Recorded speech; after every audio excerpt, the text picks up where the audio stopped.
Hay lugares en este mundo que parecen existir fuera del tiempo, espacios donde la geografía se convierte en algo más que simple topografía, donde las montañas no son solo formaciones geológicas sino custodios silenciosos de secretos que la humanidad moderna apenas comienza a intuir. Los Cárpatos, esa columna vertebral de Europa del Este que atraviesa Rumanía como una cicatriz ancestral, son uno de esos lugares.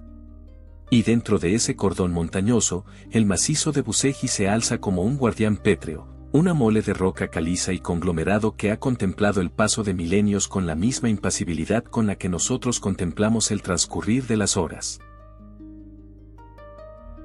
Viajemos juntos, no con el cuerpo sino con la imaginación, a este rincón del mundo donde la historia oficial comienza a desmoronarse como arena entre los dedos. Cerremos los ojos por un momento y visualicemos estas montañas tal como eran hace cientos, miles, quizás millones de años. El viento sopla desde el este, trayendo consigo el aroma de bosques de coníferas que se pierden en la bruma matinal.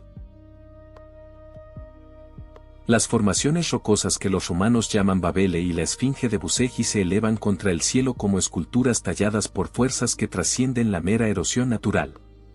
Hay algo en sus formas, algo en la manera en que capturan la luz del amanecer, que nos susurra que tal vez, solo tal vez, no todo lo que vemos es producto del azar geológico. La región de Bucegi no es simplemente un accidente topográfico. Es un nudo geográfico donde convergen fuerzas telúricas que las culturas antiguas comprendían mejor que nosotros. Los dacios, aquellos habitantes prerrománicos de estas tierras, consideraban estas montañas sagradas, un lugar donde el velo entre el mundo visible y el invisible se volvía translúcido. Construyeron fortalezas no solo para defenderse de invasores, sino para estar cerca de algo que percibían pero no podían nombrar con precisión. ¿Era simple superstición? ¿O intuían algo que nuestros instrumentos modernos, con toda su sofisticación tecnológica, apenas comienzan a detectar? Cuando observamos un mapa geológico de la región, cuando estudiamos la composición mineral del macizo de Bucegi, nos encontramos con anomalías que desafían las explicaciones convencionales. Depósitos de cuarzo cristalino en concentraciones inusuales, formaciones de magnetita que crean campos magnéticos localizados, estratos de piedra que parecen haber sido sometidos a presiones y temperaturas que no corresponden con los procesos geológicos conocidos de la región. Los geólogos oficiales atribuyen estas peculiaridades a eventos tectónicos antiguos, a la colisión de placas continentales, a la danza lenta pero implacable de la corteza terrestre a lo largo de eones. Pero hay quienes se preguntan si esas explicaciones son suficientes, si no estaremos mirando evidencia física de algo mucho más extraordinario. La altitud promedio del macizo ronda los 2000 metros sobre el nivel del mar, pero no es la altura lo que lo hace especial. Es la sensación que produce estar allí, ese peso intangible en el pecho que los lugareños conocen bien y que los visitantes sensibles describen con palabras que vacilan entre el asombro y el miedo reverencial. El aire en Bucegi no es simplemente aire de montaña, limpio y frío. Es un aire cargado de algo más, una cualidad que no puede medirse con barómetros ni higrómetros, pero que se siente en los huesos, en ese lugar profundo donde la intuición humana todavía funciona como lo hacía cuando nuestros ancestros más remotos caminaban por estas mismas laderas. Los pastores rumanos que llevan siglos guiando sus rebaños por estos senderos montañosos tienen historias que se transmiten de generación en generación.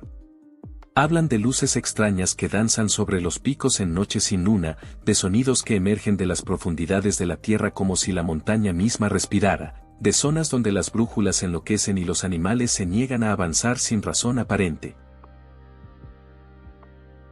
La ciencia moderna descarta estas anécdotas como folclore, como el resultado natural de mentes supersticiosas intentando dar sentido a fenómenos naturales mal comprendidos. Pero nosotros, en nuestro viaje, debemos preguntarnos, ¿y si estos testimonios no son simples cuentos de hadas? ¿Y si son fragmentos de una verdad más grande que hemos olvidado cómo interpretar? El paisaje de Bucegi es un estudio en contrastes. Praderas alpinas de una belleza casi dolorosa se alternan con desfiladeros oscuros donde la luz del sol apenas penetra. Bosques de abetos y hayas se abrazan a las laderas como buscando protección contra algo invisible. Y por todas partes, la roca, esa presencia constante que nos recuerda que estamos en territorio ancestral, en un lugar que existía mucho antes de que los humanos modernos dejáramos nuestras primeras huellas en África, un lugar que probablemente seguirá existiendo mucho después de que nuestra civilización sea solo polvo y memoria distorsionada. Es importante que comprendamos el contexto geopolítico de Rumanía en el momento de nuestro relato. Un país que ha transitado de la dictadura comunista a la democracia occidental, una nación que busca definir su identidad en el complejo tablero de ajedrez europeo.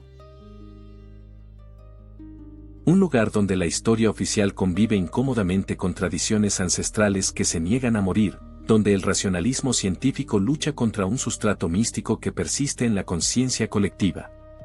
Es en este crisol de antiguo y moderno, de fe y escepticismo, donde emergerá el relato que nos ocupa.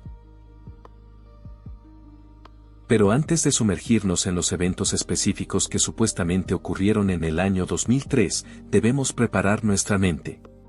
Debemos estar dispuestos a suspender temporalmente nuestras certezas, a abrir una puerta en el muro de nuestras convicciones para permitir que entre algo diferente. No se trata de creer ciegamente, sino de explorar con la mente abierta pero no vacía, con el corazón receptivo pero no ingenuo.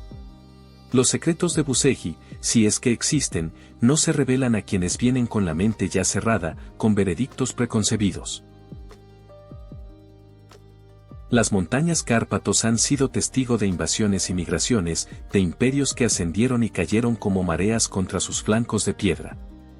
Los romanos pasaron por aquí, dejando su lengua y su legado en el ADN cultural de Rumanía. Los hunos barrieron estas tierras como una tormenta de destrucción. Los otomanos presionaron desde el sur durante siglos. Y a través de todo esto, Bucegi permaneció, inmutable, observando con esa paciencia que solo la roca antigua conoce. ¿Qué secretos podrían yacer bajo esas montañas? ¿Qué conocimientos podrían estar esperando en cámaras selladas desde tiempos que nuestra cronología oficial ni siquiera contempla? Estas preguntas no son simples especulaciones ociosas. Son invitaciones a considerar que nuestra comprensión de la historia humana podría ser incompleta, que los libros de texto que estudiamos en la escuela podrían contener solo una fracción de la verdad. Y si existe un lugar en este planeta donde tales secretos podrían permanecer ocultos, donde la geología y la geografía conspiran para crear el escondite perfecto, ese lugar sería precisamente aquí, en el corazón pétreo de los Cárpatos. Mientras nuestro viaje apenas comienza, mientras nos preparamos para descender imaginariamente a las profundidades de Bucegi, tomemos un momento para apreciar la magnitud de lo que estamos a punto de explorar. No es simplemente una historia sobre un descubrimiento arqueológico controvertido.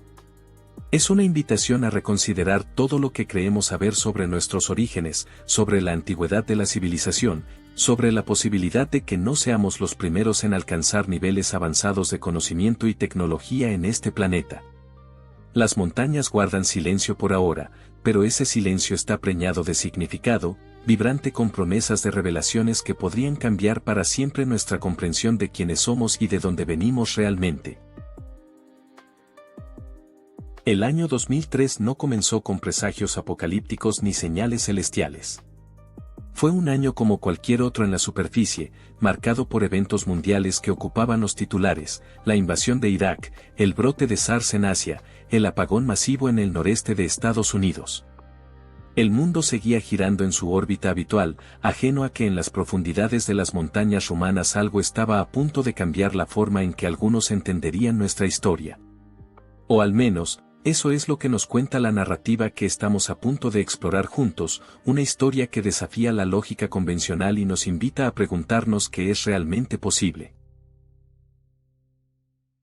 Según los relatos que circulan en círculos de investigadores alternativos y entusiastas del misterio, todo comenzó con un proyecto militar secreto.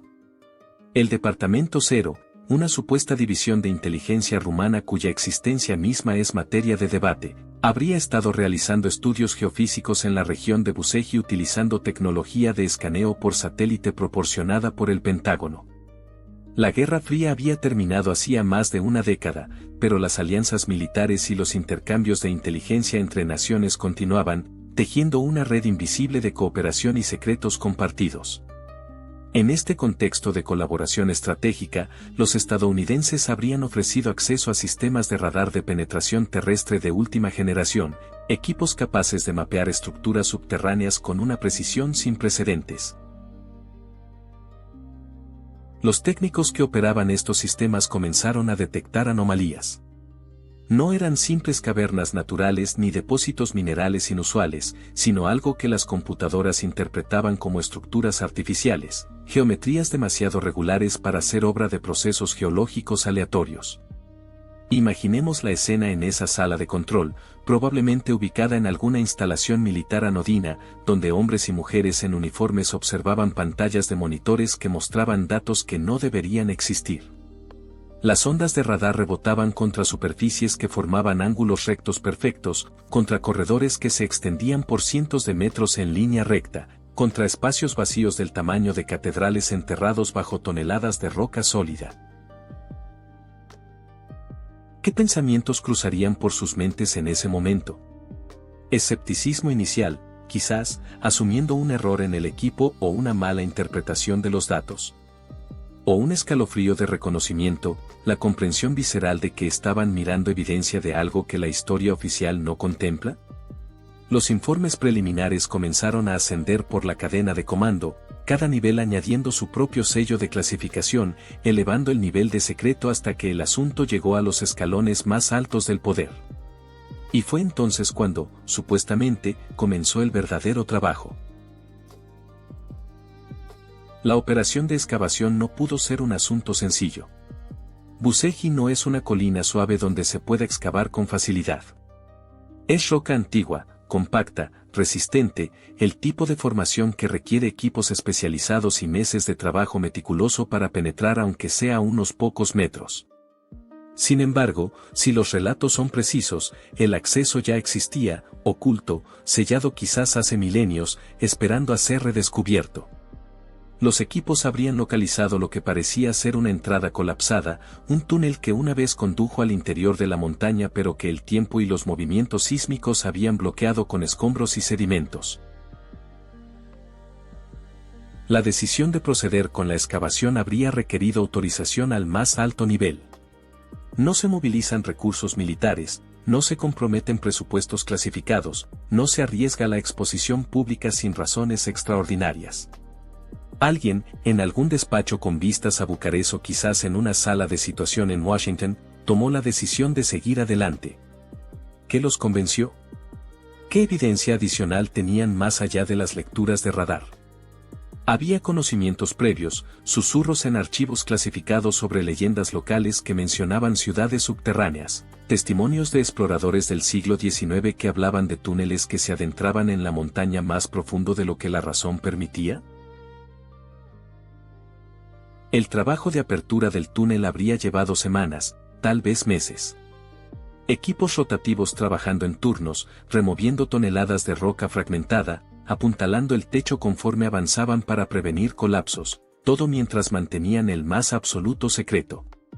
En una era de satélites comerciales y teléfonos móviles con cámara, mantener una operación de este calibre oculta requiere un nivel de control y compartimentación que solo las agencias de inteligencia más sofisticadas pueden implementar.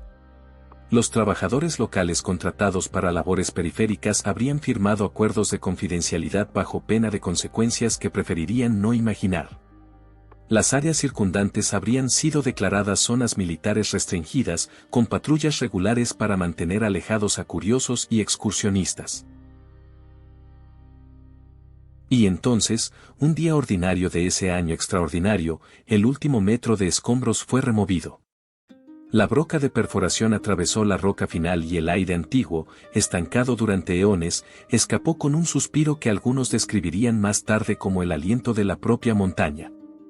Los primeros hombres en entrar llevaban lámparas frontales que cortaban la oscuridad absoluta, creando círculos de luz que revelaban lo imposible, un corredor tallado con precisión láser, Paredes que no mostraban marcas de herramientas, un ángulo de inclinación que descendía hacia el corazón de la montaña con una regularidad que ningún minero antiguo podría haber logrado.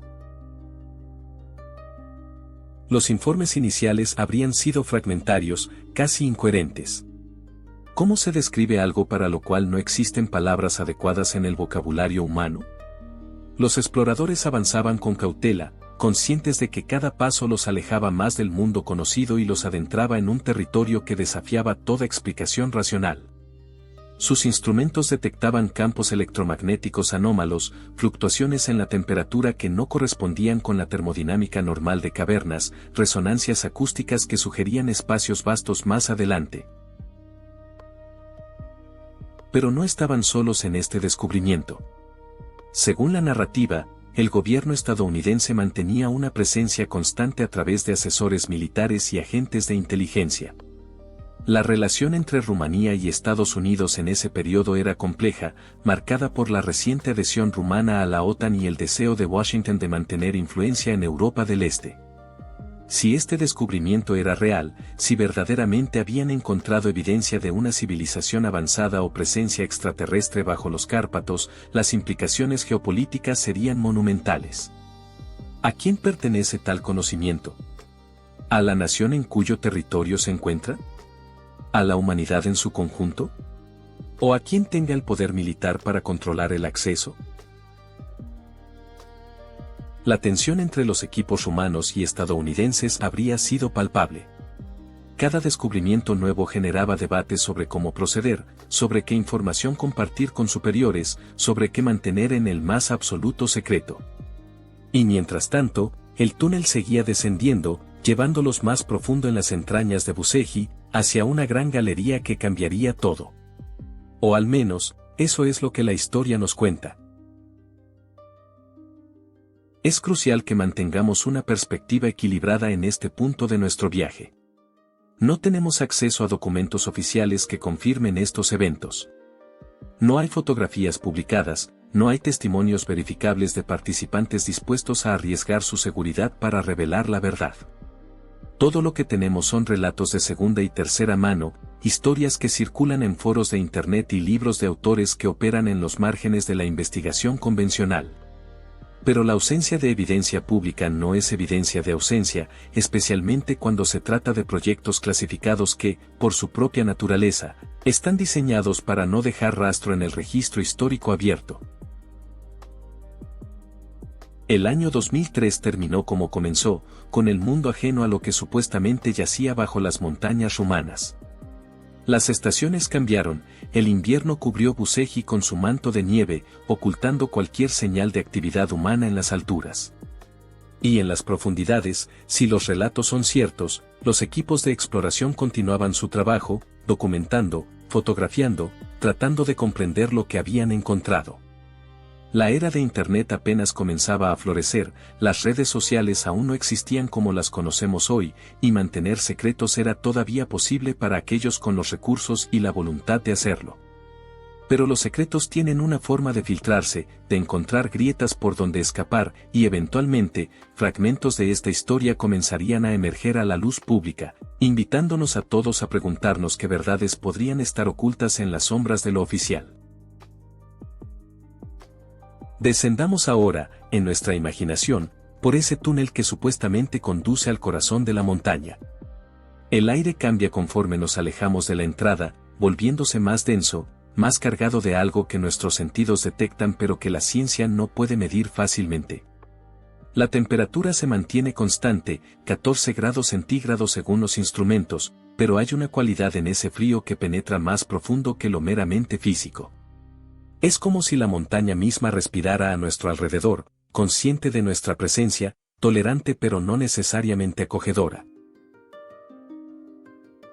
El corredor desciende con una inclinación de aproximadamente 26 grados, un ángulo que cualquier ingeniero moderno reconocería como óptimo para el tránsito humano, permitiendo el descenso sin fatiga excesiva mientras mantiene una progresión constante hacia las profundidades.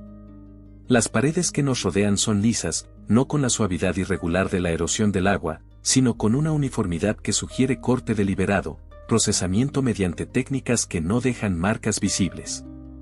Pasamos nuestras manos imaginarias sobre esa superficie y sentimos la frialdad de la piedra, pero también algo más, una textura casi vítrea en ciertos sectores, como si la roca hubiera sido fundida y reenfriada, transformada a nivel molecular. Las lámparas que iluminan nuestro descenso proyectan sombras que bailan sobre las paredes, creando la ilusión de movimiento donde no debería haberlo. Nuestros pasos resuenan con una acústica peculiar, el eco tarda más en regresar de lo esperado, sugiriendo espacios vastos más adelante. Cada 100 metros encontramos lo que parecen ser alcobas excavadas en las paredes, nichos de función desconocida que podrían haber servido como puntos de descanso o quizás como emplazamientos para algún tipo de iluminación antigua. La geometría de estos espacios es perfecta, ángulos de 90 grados exactos donde las paredes se encuentran con el techo, un nivel de precisión que los constructores de las pirámides de Egipto habrían envidiado.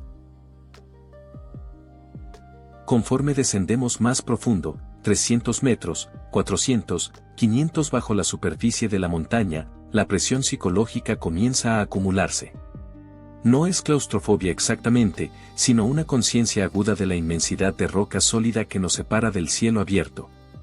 Toneladas y toneladas de piedra caliza y conglomerado presionando desde arriba, sostenidas por una ingeniería que debería ser imposible para cualquier civilización antigua que conozcamos.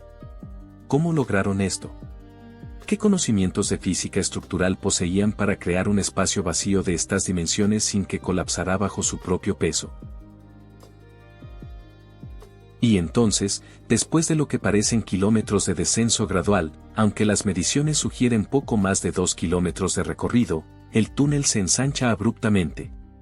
Las paredes se alejan, el techo se eleva, y nos encontramos en el umbral de algo que desafía toda escala humana razonable. La Gran Galería, como será llamada en los informes clasificados que supuestamente existen en algún archivo secreto, se extiende ante nosotros con una majestuosidad que roba el aliento incluso a través de meras descripciones verbales. Imaginemos el momento en que las primeras luces de los exploradores barren este espacio. El haz de luz viaja y viaja antes de encontrar la pared opuesta, revelando dimensiones que ninguna caverna natural podría explicar. Los cálculos preliminares sugieren que la galería mide aproximadamente 100 metros de ancho y 30 de altura, extendiéndose en longitud por más de 300 metros antes de que la perspectiva la haga desvanecerse en la oscuridad distante. Para ponerlo en contexto comprensible, podríamos colocar cómodamente una catedral gótica medieval completa dentro de este espacio, con espacio suficiente para caminar a su alrededor. Pero no es solo el tamaño lo que impresiona. Es la perfección geométrica del espacio, la manera en que el techo forma una bóveda suave pero precisa, la ausencia total de columnas de soporte en todo su recorrido. Los ingenieros estructurales que supuestamente examinaron el lugar habrían quedado perplejos. Según todos los principios conocidos de arquitectura y mecánica de materiales, un espacio de estas dimensiones excavado en roca sedimentaria requeriría refuerzos masivos, pilares de soporte distribuidos estratégicamente para prevenir el colapso catastrófico. Sin embargo, aquí no hay nada de eso. El techo se sostiene a sí mismo mediante una distribución de fuerzas que sugiere un entendimiento de ingeniería que trasciende nuestros manuales modernos. Las paredes de la Gran Galería no son uniformes en toda su extensión. A intervalos regulares, aproximadamente cada 25 metros, se observan lo que parecen ser paneles o secciones que difieren ligeramente en textura y coloración del resto de la roca circundante.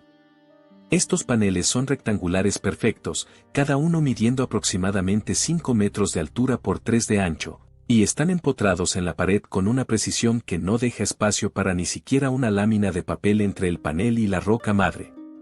¿Qué función servían estos paneles?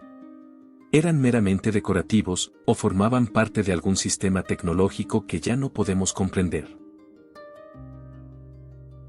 El suelo de la galería presenta su propio conjunto de enigmas. A primera vista parece ser roca natural, pero un examen más detallado revela que ha sido nivelado con una precisión extraordinaria. No hay irregularidades significativas en toda su extensión, ninguna de las protuberancias o depresiones que caracterizan las superficies rocosas naturales. Más aún, el material del suelo parece diferir ligeramente en composición del resto de la caverna. Análisis espectrométricos hipotéticos habrían revelado trazas de elementos que no deberían estar presentes en esta formación geológica, inclusiones de metales y minerales que sugieren procesamiento artificial. Conforme avanzamos por la galería, nuestras pisadas producen un eco hueco que sugiere que no estamos caminando sobre roca sólida, sino sobre algún tipo de capa o revestimiento. ¿Podría haber espacios adicionales debajo de nuestros pies? ¿Niveles más profundos aún por explorar? La idea de que esto podría ser solo el primer estrato de un complejo mucho más vasto produce una sensación de vértigo intelectual. Si esto es real, si verdaderamente existe, entonces nuestros mapas de la realidad necesitan ser redibujados desde los cimientos. La iluminación en la Gran Galería es un asunto peculiar. Aunque los exploradores trajeron sus propias fuentes de luz, reportes hablan de una luminiscencia tenue pero perceptible que parece emanar de las paredes mismas, como si la roca contuviera algún material fosforescente natural o, más inquietantemente, como si hubiera sistemas de iluminación integrados en la estructura que, después de eones de inactividad, aún conservan una chispa residual de funcionamiento. Esta luz fantasmal es apenas suficiente para distinguir contornos en la oscuridad, pero su mera existencia plantea preguntas que la geología convencional no puede responder. La acústica del espacio es extraordinaria. Palabras susurradas en un extremo de la galería pueden escucharse con claridad en el otro, a 300 metros de distancia. Este efecto no es accidental, requiere un diseño arquitectónico deliberado que tome en cuenta la propagación de ondas sonoras, la reflexión y refracción en superficies específicamente posicionadas. ¿Para qué propósito se diseñó este sistema acústico? ¿Ceremonias que requerían que las voces de líderes o sacerdotes alcanzaran a grandes congregaciones? ¿O algo más práctico, un sistema de comunicación en una era anterior a la tecnología electrónica?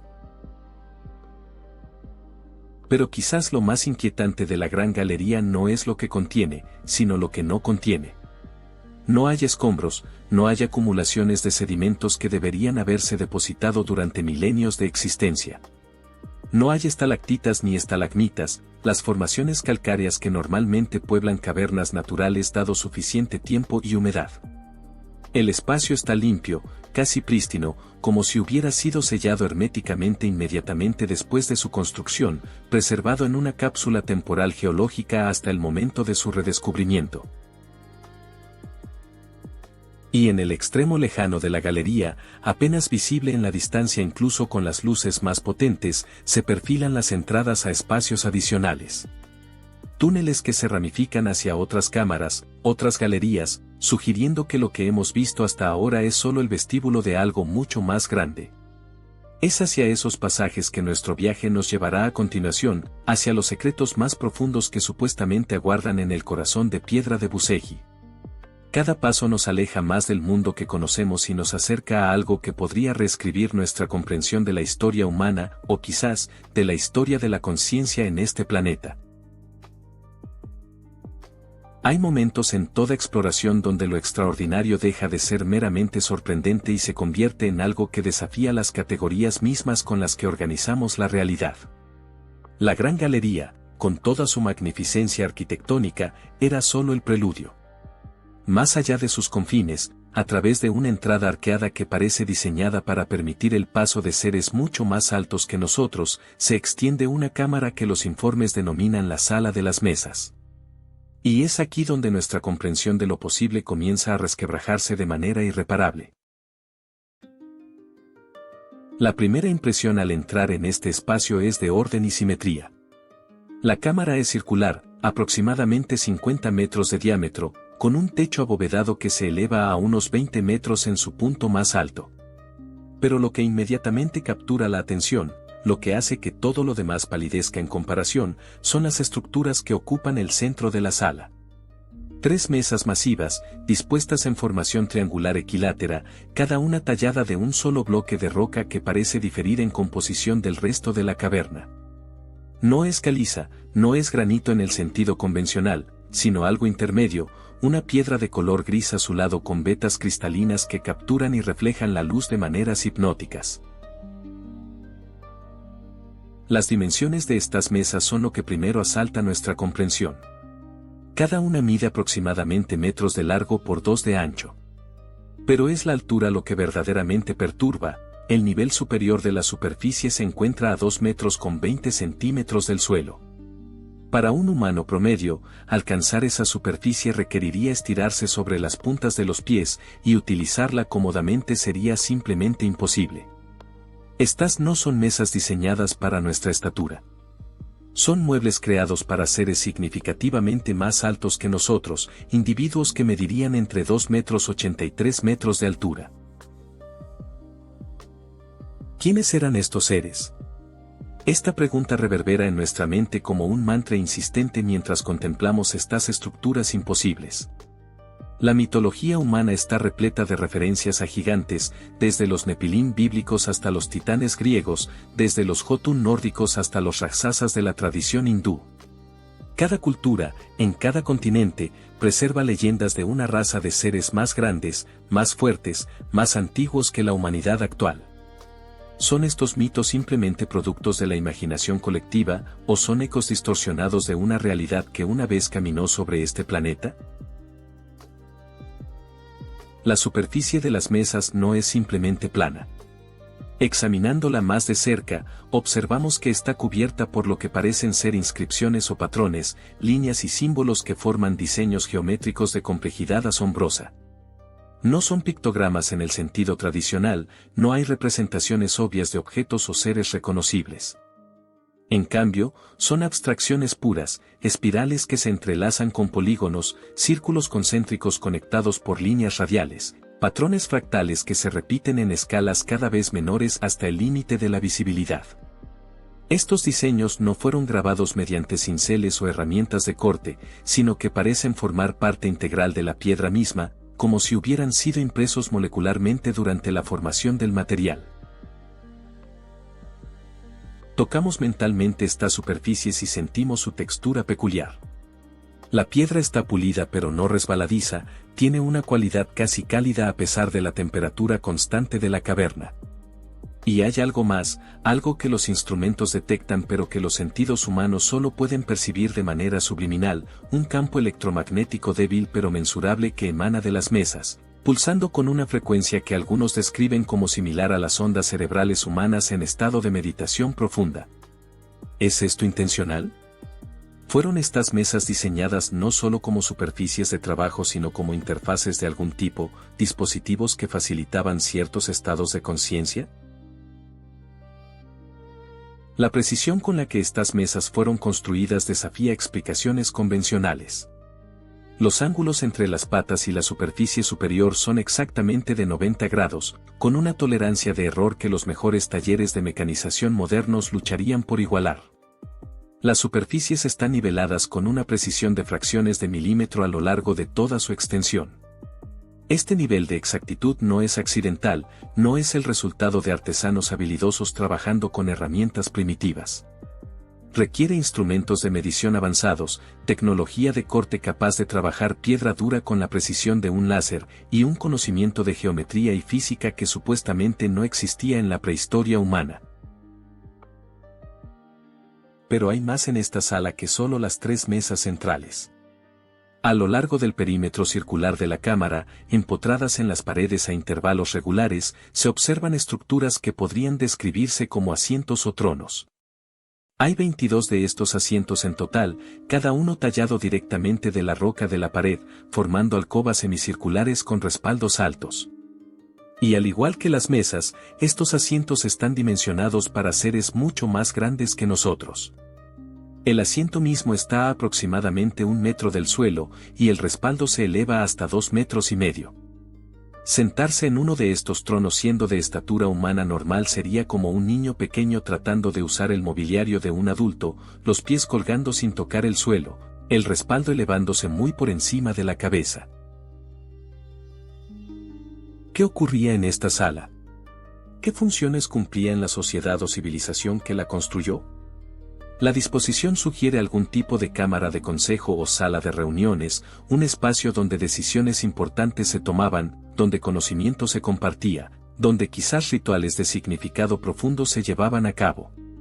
Las 22 posiciones alrededor del perímetro más las 3 mesas centrales crean una geometría que algunos investigadores de lo esotérico notarían como resonante con sistemas simbólicos antiguos, 22 como el número de letras en el alfabeto hebreo, 22 como los arcanos mayores del tarot, 3 como el número de la Trinidad presente en incontables tradiciones espirituales. La iluminación en esta cámara presenta el mismo enigma que en la gran galería. Aunque aparentemente no hay fuentes de luz obvias, el espacio no está completamente a oscuras. Hay una luminiscencia tenue que parece emanar de las vetas cristalinas en la piedra de las mesas, un resplandor azulado casi imperceptible que sin embargo es suficiente para distinguir formas y contornos una vez que los ojos se adaptan. ¿Es este un fenómeno de fosforescencia natural? ¿O estamos ante tecnología de iluminación integrada en los materiales de construcción, sistemas que incluso después de milenios de abandono aún retienen alguna capacidad funcional residual? Los techos de la sala presentan su propio conjunto de maravillas. Tallados en la cúpula superior hay patrones que podrían ser interpretados como mapas estelares, representaciones de constelaciones que tal vez correspondían al cielo nocturno en alguna época remota. Las líneas que conectan los puntos brillantes forman geometrías que difieren sutilmente de las constelaciones que conocemos hoy, sugiriendo o bien una antigüedad extrema cuando la precesión axial de la Tierra habría posicionado las estrellas de manera diferente, o bien una perspectiva completamente distinta, quizás el cielo nocturno visto desde algún otro lugar del cosmos. Hay una cualidad en el aire de esta cámara que va más allá de lo físicamente mensurable. Es una sensación de solemnidad, de peso histórico, como si las paredes mismas estuvieran impregnadas con las resonancias de eventos de significado monumental. Pararse en el centro de este espacio, rodeados por estas estructuras titánicas, es experimentar una forma peculiar de vértigo temporal. El presente se vuelve delgado, casi transparente, y a través de él podemos vislumbrar capas de pasado que se extienden hacia atrás en abismos de tiempo que nuestra mente apenas puede conceptualizar. ¿Qué conversaciones se llevaron a cabo en estas mesas? ¿Qué conocimientos se compartieron? ¿Qué planes se trazaron? ¿Qué decisiones que moldearon el curso de civilizaciones se tomaron en este espacio? Si pudiéramos hacer que las piedras hablaran, si pudiéramos extraer de su memoria cristalina los eventos que presenciaron, ¿qué historias nos contarían? ¿Historias de gloria y sabiduría, o de orgullo y caída? ¿El registro de maestros benévolos guiando a una humanidad naciente, o de conquistadores explotando recursos de un planeta virgen? La sala de las mesas no ofrece respuestas fáciles. Como todo en este complejo subterráneo, plantea más preguntas de las que resuelve, nos invita a expandir los límites de lo que consideramos posible, nos desafía a reconsiderar narrativas históricas que habíamos aceptado como completas y definitivas. Y más allá de esta cámara, más profundo aún en el complejo de Buseji, aguardan descubrimientos que harán que incluso estas mesas gigantescas parezcan casi mundanas en comparación. Pero por ahora, en este momento de nuestro viaje, quedémonos aquí un instante más, dejando que la presencia de estas estructuras imposibles se asiente en nuestra conciencia, preparándonos para lo que vendrá a continuación. Más allá de la sala de las mesas, a través de un pasaje que se estrecha como si la montaña misma quisiera proteger lo que viene a continuación, nos adentramos en el corazón verdadero del misterio de Buseji. El corredor gira suavemente hacia la izquierda, descendiendo otros 20 metros en una espiral elegante, y entonces se abre a un espacio que desafía no solo nuestra comprensión de la historia antigua, sino nuestra comprensión misma de lo que es tecnológicamente posible. Esta es la sala de proyección, el Sanctum Sanctorum del complejo subterráneo, el lugar donde supuestamente se preserva un registro visual de eventos que la humanidad había olvidado o nunca supo que ocurrieron. La cámara es más pequeña que la gran galería pero no menos impresionante en su diseño. Tiene forma semiesférica, aproximadamente 25 metros de diámetro, con un techo abovedado que se curva suavemente desde las paredes hasta un punto focal en el centro. Las superficies están pulidas hasta alcanzar un brillo casi especular, reflejando luz de maneras que crean profundidad ilusoria, haciendo que el espacio parezca más grande de lo que realmente es. Pero lo verdaderamente extraordinario no es la arquitectura, sino lo que esta cámara contiene, un sistema de proyección holográfica que, si los relatos son exactos, funciona sin ninguna fuente de energía visible y muestra imágenes tridimensionales con una claridad que hace que nuestra mejor tecnología de realidad virtual parezca primitiva. En el centro exacto de la sala se encuentra lo que solo puede describirse como un panel de control. No es una consola en el sentido moderno, con botones y pantallas, sino una superficie plana de aproximadamente 1 metro cuadrado, hecha del mismo material gris azulado que las mesas de la cámara anterior. Esta superficie está dividida en secciones mediante líneas grabadas que forman patrones geométricos complejos, triángulos entrelazados, espirales logarítmicas, formas que parecen cambiar sutilmente de configuración dependiendo del ángulo desde el cual se observan.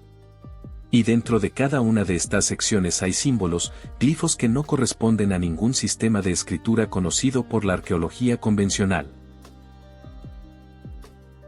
Según los testimonios que circulan en los márgenes de la investigación alternativa, este panel responde al tacto humano.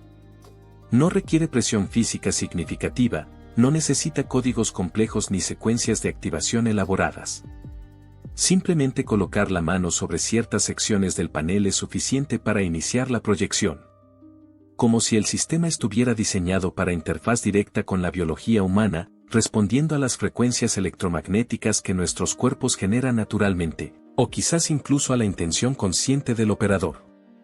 Esta idea, de que el pensamiento mismo podría ser la clave de operación, sugiere un nivel de tecnología que fusiona lo mecánico con lo mental de maneras que apenas estamos comenzando a explorar en nuestra ciencia contemporánea. Cuando el sistema se activa, el espacio sobre el panel comienza a brillar con una luz que no tiene fuente direccional obvia. No hay proyectores montados en el techo, no hay emisores de láser ni pantallas holográficas. La luz simplemente aparece en el aire, condensándose gradualmente en formas e imágenes que se solidifican hasta alcanzar una calidad de realismo escalofriante. Las proyecciones son completamente tridimensionales, pueden observarse desde cualquier ángulo, y poseen profundidad y detalle que rivalizan con la realidad misma. Es como si fragmentos del pasado estuvieran siendo recreados en el presente, como si el tiempo mismo se volviera fluido y permeable en este espacio particular. Las imágenes que el sistema supuestamente puede mostrar abarcan un rango temporal que desafía la cronología histórica establecida. Hay escenas de la Tierra en épocas tan remotas que la geografía misma es irreconocible, continentes en configuraciones que la geología oficial sitúa en eras previas a la existencia de la humanidad.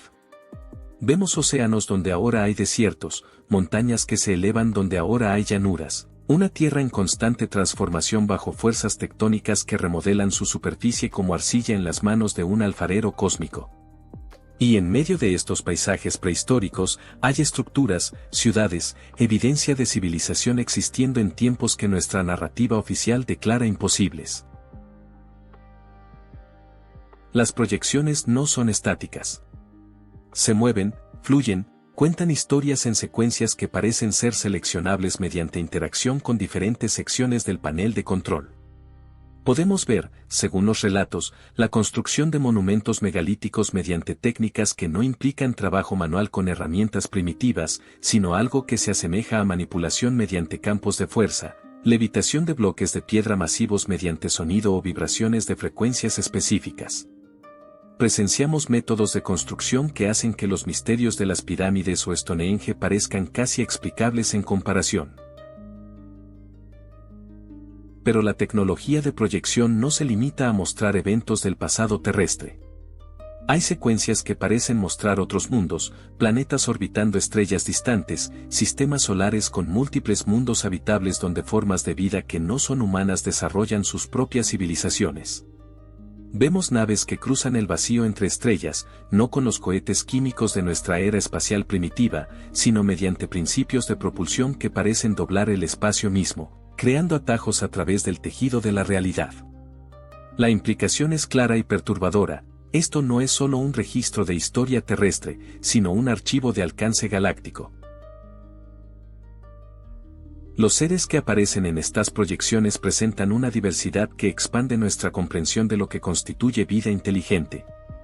Algunos son humanoides, lo suficientemente similares a nosotros como para ser reconocibles como parientes lejanos en el árbol de la evolución consciente. Otros son radicalmente diferentes, formas de vida basadas en bioquímicas que apenas podemos imaginar, inteligencias que han evolucionado en ambientes tan distintos de la Tierra que sus cuerpos y sentidos reflejan adaptaciones a condiciones completamente ajenas. Y entre todas estas especies, hay interacción, comercio de ideas y no de bienes materiales, una red de civilizaciones interestelares que sugiere que el cosmos está mucho más poblado y conectado de lo que nuestra soledad aparente nos hace creer. Hay secciones del archivo holográfico que tratan específicamente de la Tierra y la humanidad. Estas son quizás las más perturbadoras, porque cuentan una historia de nuestros orígenes que difiere radicalmente de lo que enseñan los libros de texto. Vemos escenas de lo que podría interpretarse como intervención genética, seres avanzados trabajando con el material genético de primates terrestres, creando híbridos mediante técnicas que combinan reproducción natural con ingeniería molecular deliberada. El concepto de que la humanidad no es un producto puramente natural de la evolución darwiniana, sino el resultado de un proyecto dirigido, un experimento o quizás un acto de creación deliberada, emerge de estas imágenes con una claridad que no deja espacio para ambigüedad. Las implicaciones filosóficas y teológicas de tales revelaciones son monumentales. Si somos verdaderamente una especie diseñada, ¿qué significa eso para nuestro sentido de identidad? ¿Invalida nuestras religiones, o simplemente añade capas de complejidad a la pregunta de quién o qué es divino? Los creadores de este archivo, quienes quiera que fueran, parecen haber anticipado tales preguntas. Hay secuencias que muestran el desarrollo de la conciencia humana no solo como un fenómeno biológico, sino como un despertar gradual de algo que podría llamarse alma o espíritu, una chispa de divinidad que trasciende la mera ingeniería genética. La claridad de las proyecciones es tal que detalles minuciosos pueden observarse. En escenas de vida cotidiana en civilizaciones antiguas, podemos ver la textura de las telas que visten los individuos, las expresiones en sus rostros, el diseño de herramientas y utensilios que utilizan. Es como tener una ventana temporal directa, una máquina del tiempo visual que nos permite ser testigos oculares de eventos que ocurrieron hace miles, quizás millones de años. La fidelidad del registro sugiere que no estamos ante recreaciones artísticas o interpretaciones, sino ante grabaciones reales, capturas de realidad preservadas mediante técnicas que nuestra ciencia no puede replicar. ¿Cómo funciona este sistema? ¿Qué principios físicos permiten la proyección de imágenes tridimensionales sin fuente de luz aparente? ¿Cómo se almacena la información, y en qué medio? No hay discos duros visibles, no hay cristales de memoria, no hay nada que se asemeje a los dispositivos de almacenamiento que conocemos.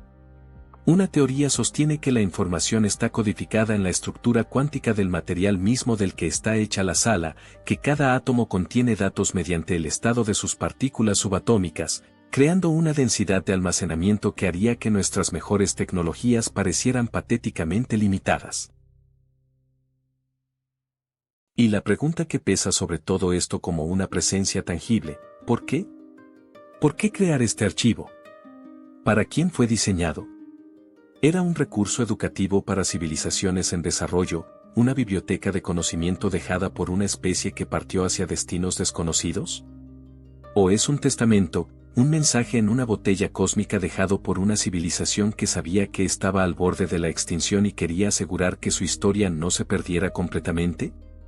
La sala de proyección no ofrece estas respuestas directamente, pero su mera existencia nos obliga a contemplar posibilidades que expanden nuestra comprensión de quiénes somos y cuál es nuestro lugar en la vasta narrativa del cosmos.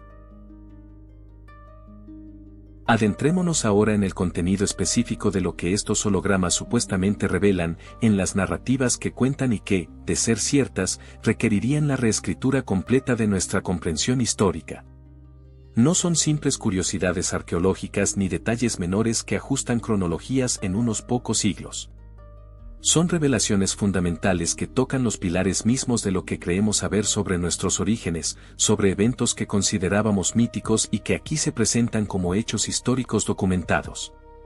La verdad, si es que esto es verdad, ha sido prohibida no necesariamente por decreto consciente, sino por la inercia de siglos de narrativas establecidas que se resisten al cambio.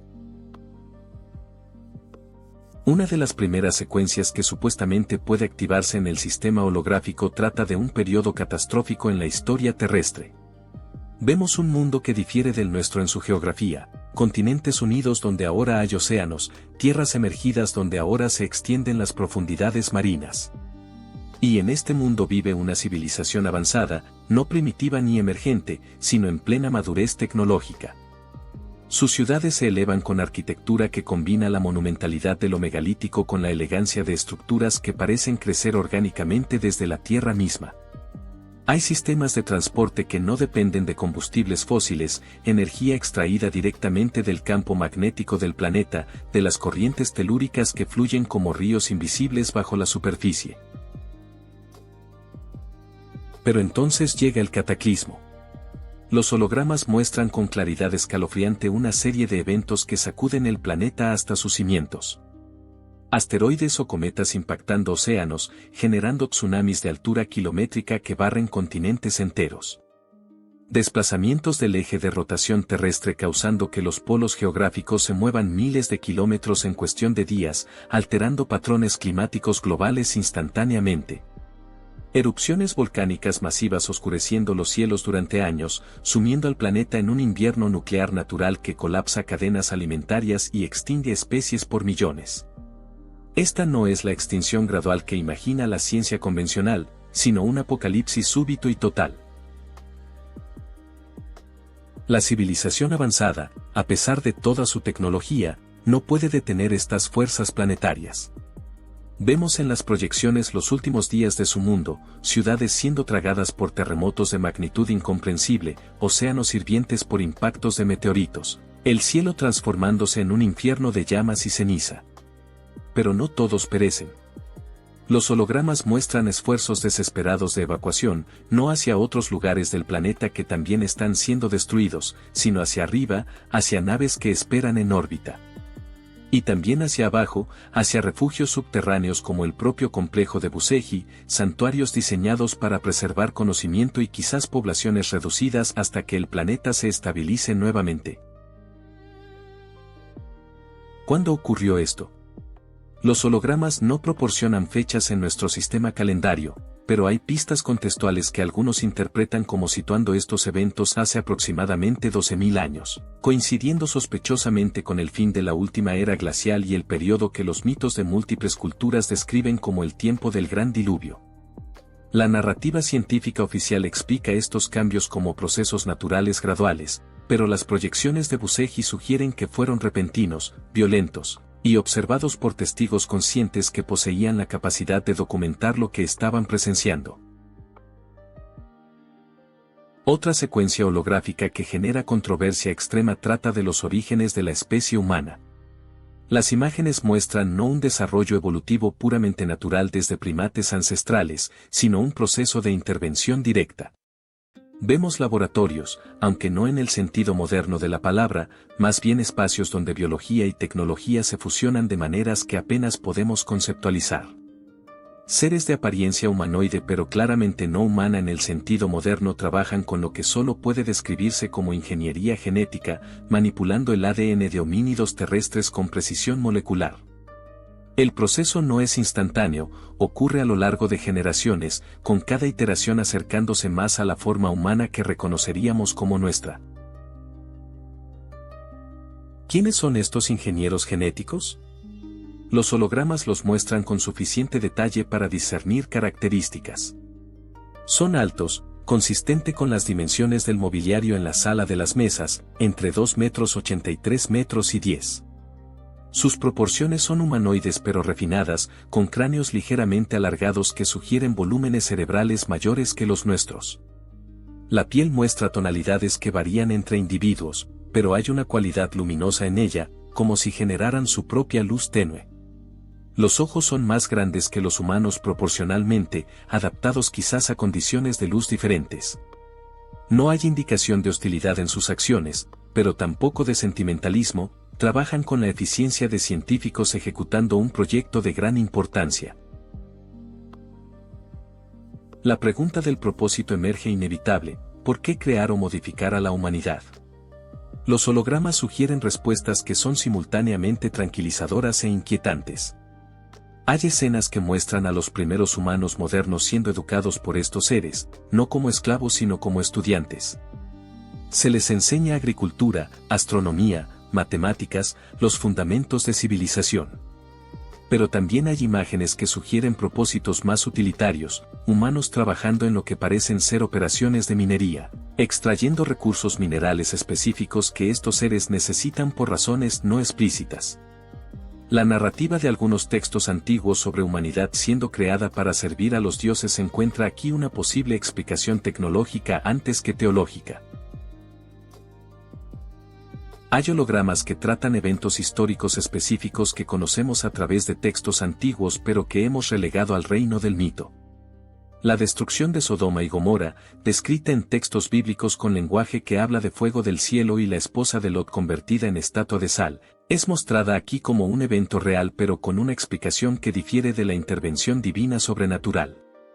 Las proyecciones muestran lo que parece ser un ataque con armas de energía dirigida, haces de luz emanando de objetos voladores que incineran ciudades completas en segundos, generando calor tan intenso que la arena se convierte en vidrio y los cuerpos se vitrifican instantáneamente. El lenguaje antiguo interpretó esto como ira divina, pero el holograma sugiere conflicto militar entre facciones tecnológicamente avanzadas.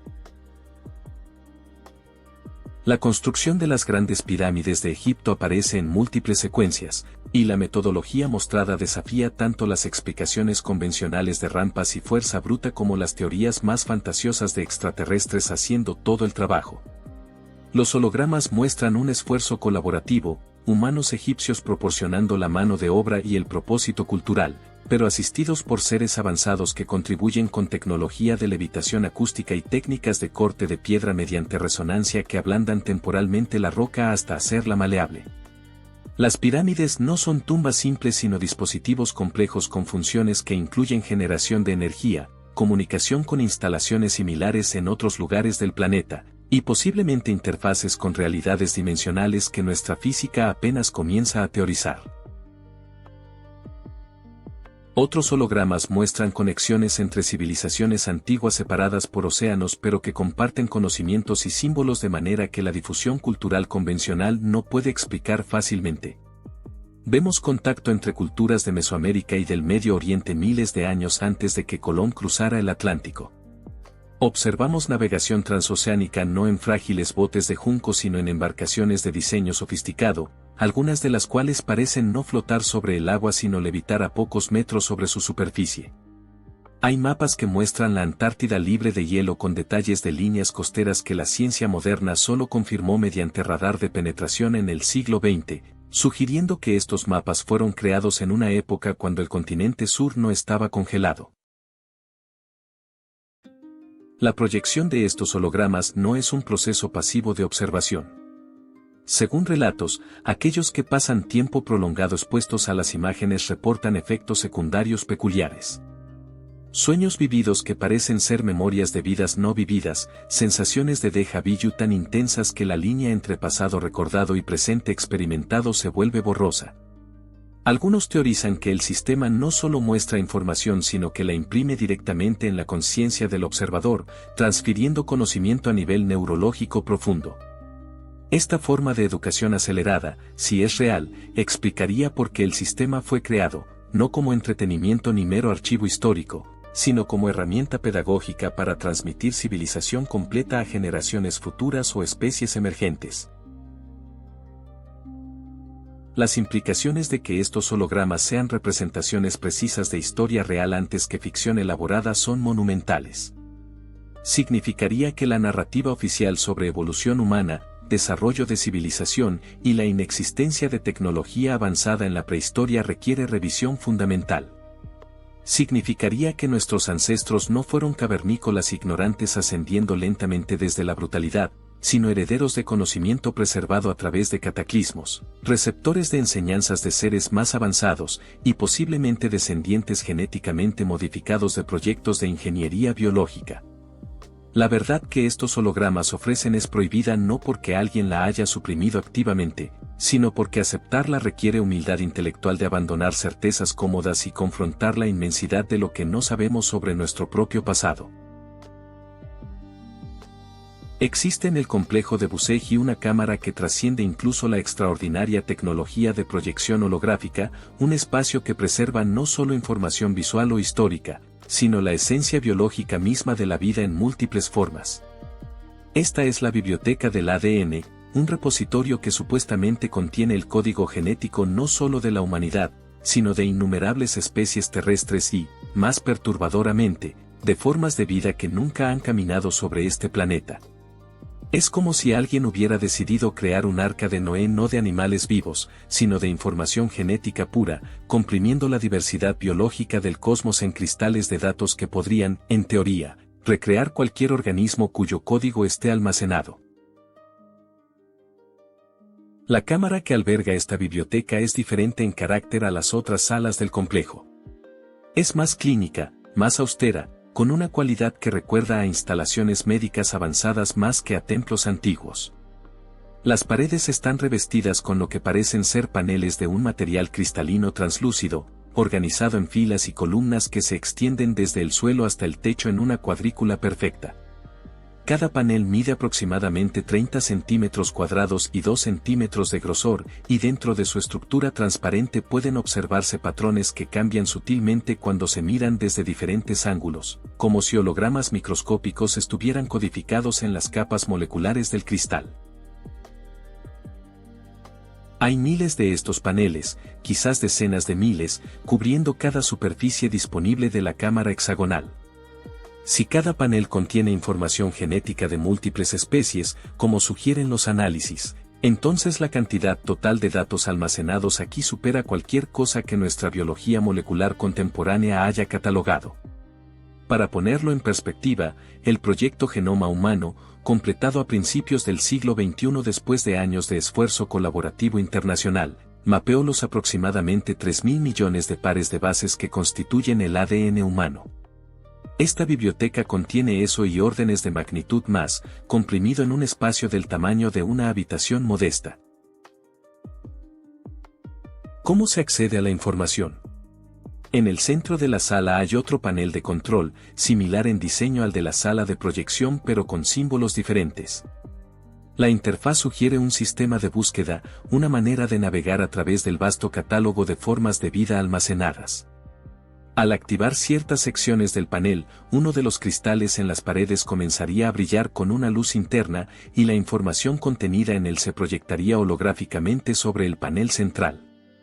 No vemos nucleótidos individuales o pares de bases, sino representaciones visuales de las criaturas completas cuyo código está archivado, su apariencia, su anatomía interna, su comportamiento, su ecología.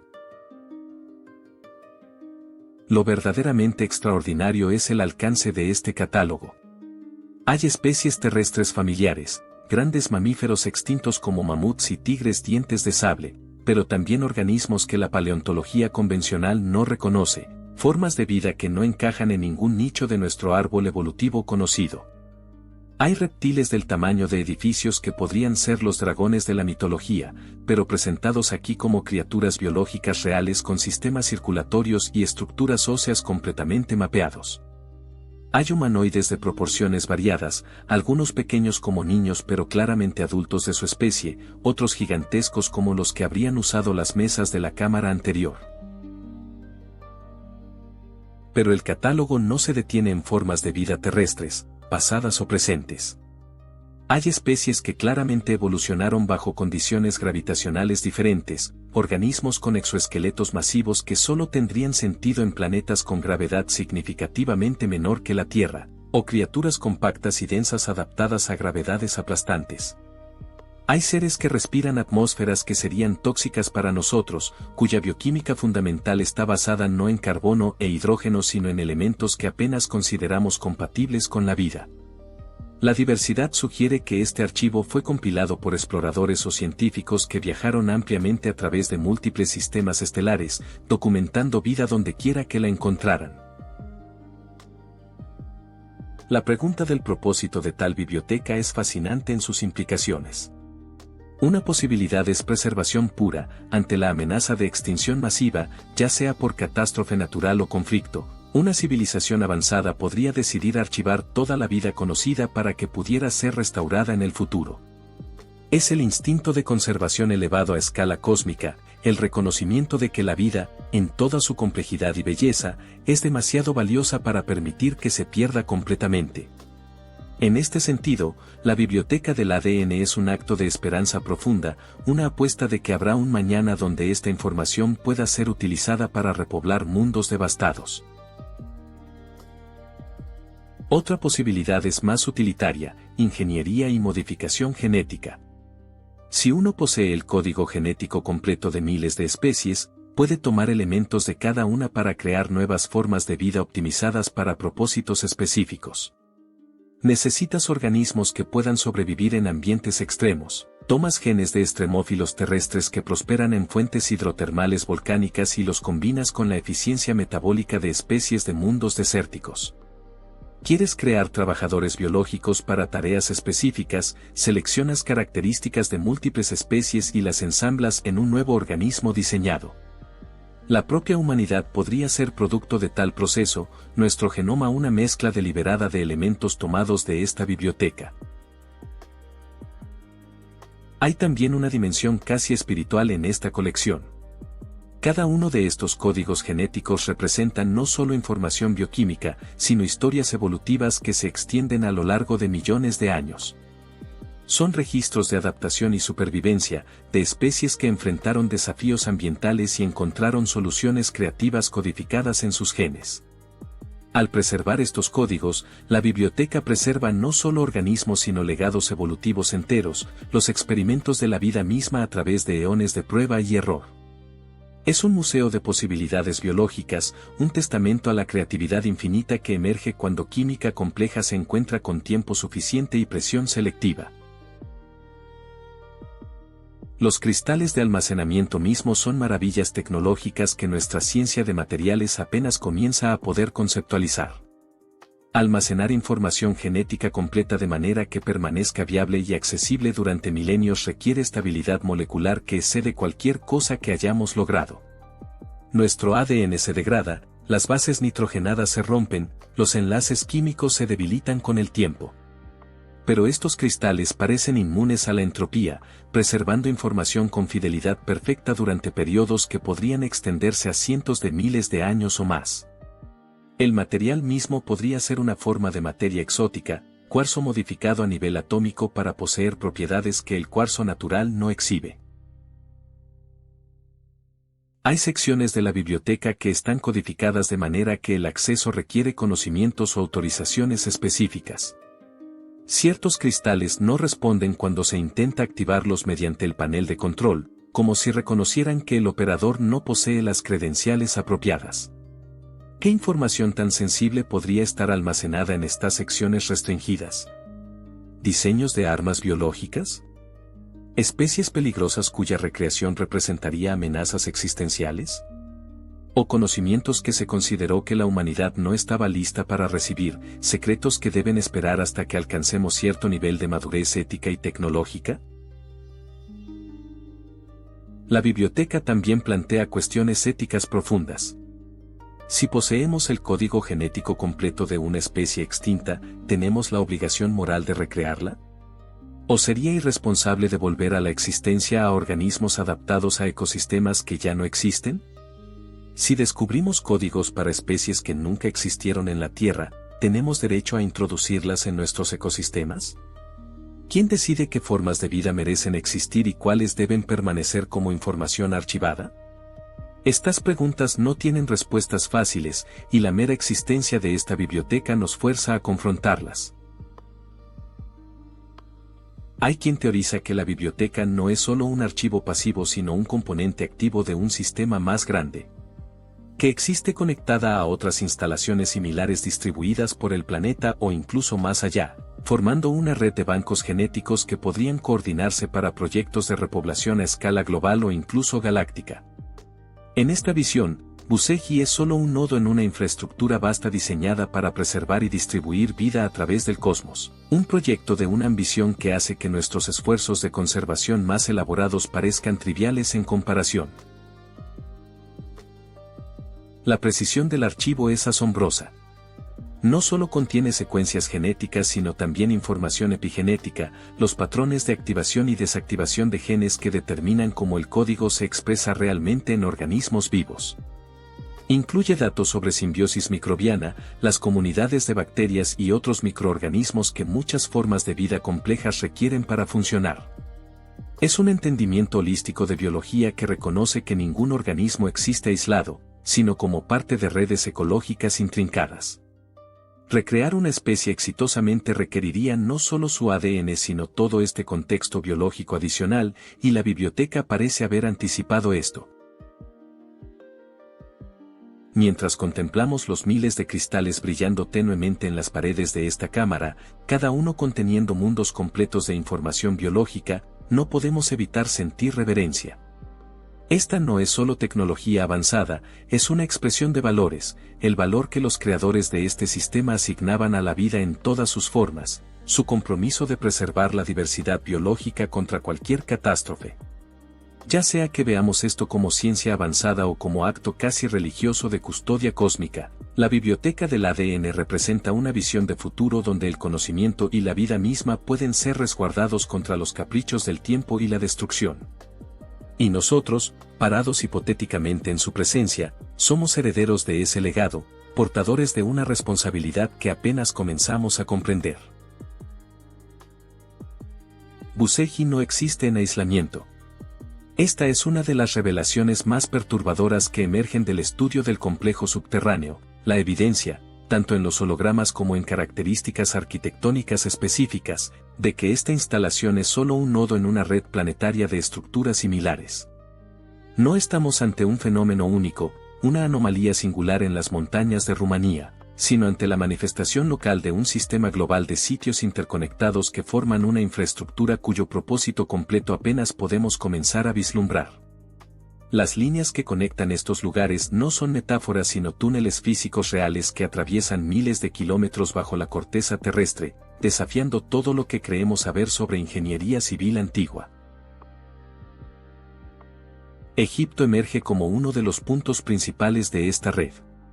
Las proyecciones holográficas de Buseji muestran con claridad escalofriante una conexión directa entre el complejo rumano y las estructuras subterráneas bajo la meseta de Giza.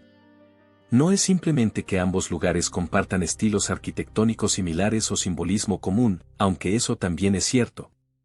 Es que literalmente están conectados por un túnel que se extiende por más de 2000 kilómetros en línea casi recta bajo Europa del Este y el Mediterráneo.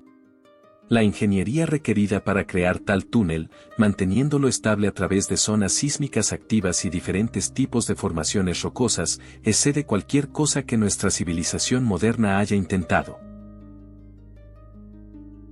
Los hologramas muestran que bajo la Gran Pirámide existe una instalación que refleja especularmente la de Buseji. Hay cámaras que no han sido descubiertas por la arqueología oficial, espacios vastos excavados en el lecho rocoso de caliza sobre el cual las pirámides fueron construidas. Estas cámaras contienen su propia sala de proyección holográfica, su propia biblioteca de ADN, y lo más intrigante, lo que parece ser un sistema de energía aún funcional que extrae poder del campo magnético terrestre mediante principios que nuestra física apenas comienza a teorizar. Las pirámides mismas no son tumbas sino componentes visibles de máquinas subterráneas vastas, antenas o resonadores diseñados para algún propósito que trasciende la mera monumentalidad arquitectónica. El Tíbet aparece como otro nodo crucial de esta red. Bajo las montañas que rodean Lhasa, específicamente bajo el Palacio de Potala, los hologramas sugieren la existencia de cavernas que hacen que el complejo de Buseji parezca modesto en comparación. Estas instalaciones tibetanas se extienden por kilómetros cúbicos, una verdadera ciudad subterránea con capacidad para albergar poblaciones de miles de individuos durante periodos prolongados. Las tradiciones budistas tibetanas hablan de Chambala, el reino oculto de sabiduría que existe en otra dimensión o bajo tierra, y aquí encontramos una posible raíz física para esos mitos. Lo que los textos espirituales describen en lenguaje metafórico podría ser memoria cultural distorsionada de lugares reales accesibles a través de entradas cuidadosamente ocultas. La conexión entre Buceji y el Tíbet no es solo conceptual. Los hologramas muestran túneles que conectan ambas regiones, atravesando bajo toda Asia Central. Estos túneles no son pasajes naturales expandidos sino construcciones deliberadas, con paredes reforzadas y sistemas de ventilación que aún funcionan después de milenios. Los monjes tibetanos poseen leyendas sobre túneles antiguos que conducen a lugares lejanos, historias generalmente descartadas como folclore por observadores occidentales. Pero si los hologramas de Buceji son precisos, estas historias preservan conocimiento real sobre infraestructura que existía mucho antes de que las tradiciones budistas llegaran al Tíbet, conocimiento que fue absorbido en la narrativa espiritual de la región. Perú y específicamente la región de Cusco aparecen también en esta red global. Bajo las montañas que rodean Machu Picchu y otras instalaciones incas, existen supuestamente complejos similares conectados a través de túneles transpacíficos con sitios en Asia. Los incas hablaban de ciudades de los dioses bajo las montañas, de pasajes que conducían al mundo interior donde los ancestros aún vivían. La cultura andina preservó estas historias con reverencia, y los conquistadores españoles registraron relatos de túneles vastos llenos de tesoros que se adentraban más profundo de lo que se atrevían a explorar. Estos podrían no ser simplemente minas o tumbas sino entradas a secciones de la red global que los incas redescubrieron y parcialmente reutilizaron sin comprender completamente su origen o propósito original. La disposición geométrica de estos sitios no es aleatoria. Cuando se mapean en una proyección global, forman patrones que corresponden a principios de geometría sagrada, proporciones áureas, pentagramas, hexagramas, formas que aparecen repetidamente en arquitectura esotérica a través de culturas. Es como si el planeta mismo hubiera sido tratado como lienzo para un diseño de escala continental, con cada sitio colocado deliberadamente para formar parte de una red que funciona según principios que combinan lo geofísico con lo que algunos llamarían lo metafísico. Las líneas ley, esos alineamientos entre sitios antiguos que investigadores alternativos han mapeado durante décadas, podrían tener fundamento físico real en forma de estos túneles subterráneos. Pero la red no consiste solo de sitios grandes y obvios. Los hologramas sugieren que existen cientos de instalaciones menores distribuidas por el planeta, estaciones intermedias o facilidades especializadas que servían funciones específicas en el sistema general. Algunas están bajo océanos, construidas cuando los niveles del mar eran significativamente más bajos durante las eras glaciales. Otras están bajo desiertos que una vez fueron fértiles praderas, o bajo selvas que han crecido sobre ciudades olvidadas. La mayoría nunca han sido descubiertas por arqueólogos modernos, sus entradas selladas deliberadamente o colapsadas por movimientos tectónicos, esperando pacientemente ser redescubiertas. El propósito de tal red es materia de especulación fascinante.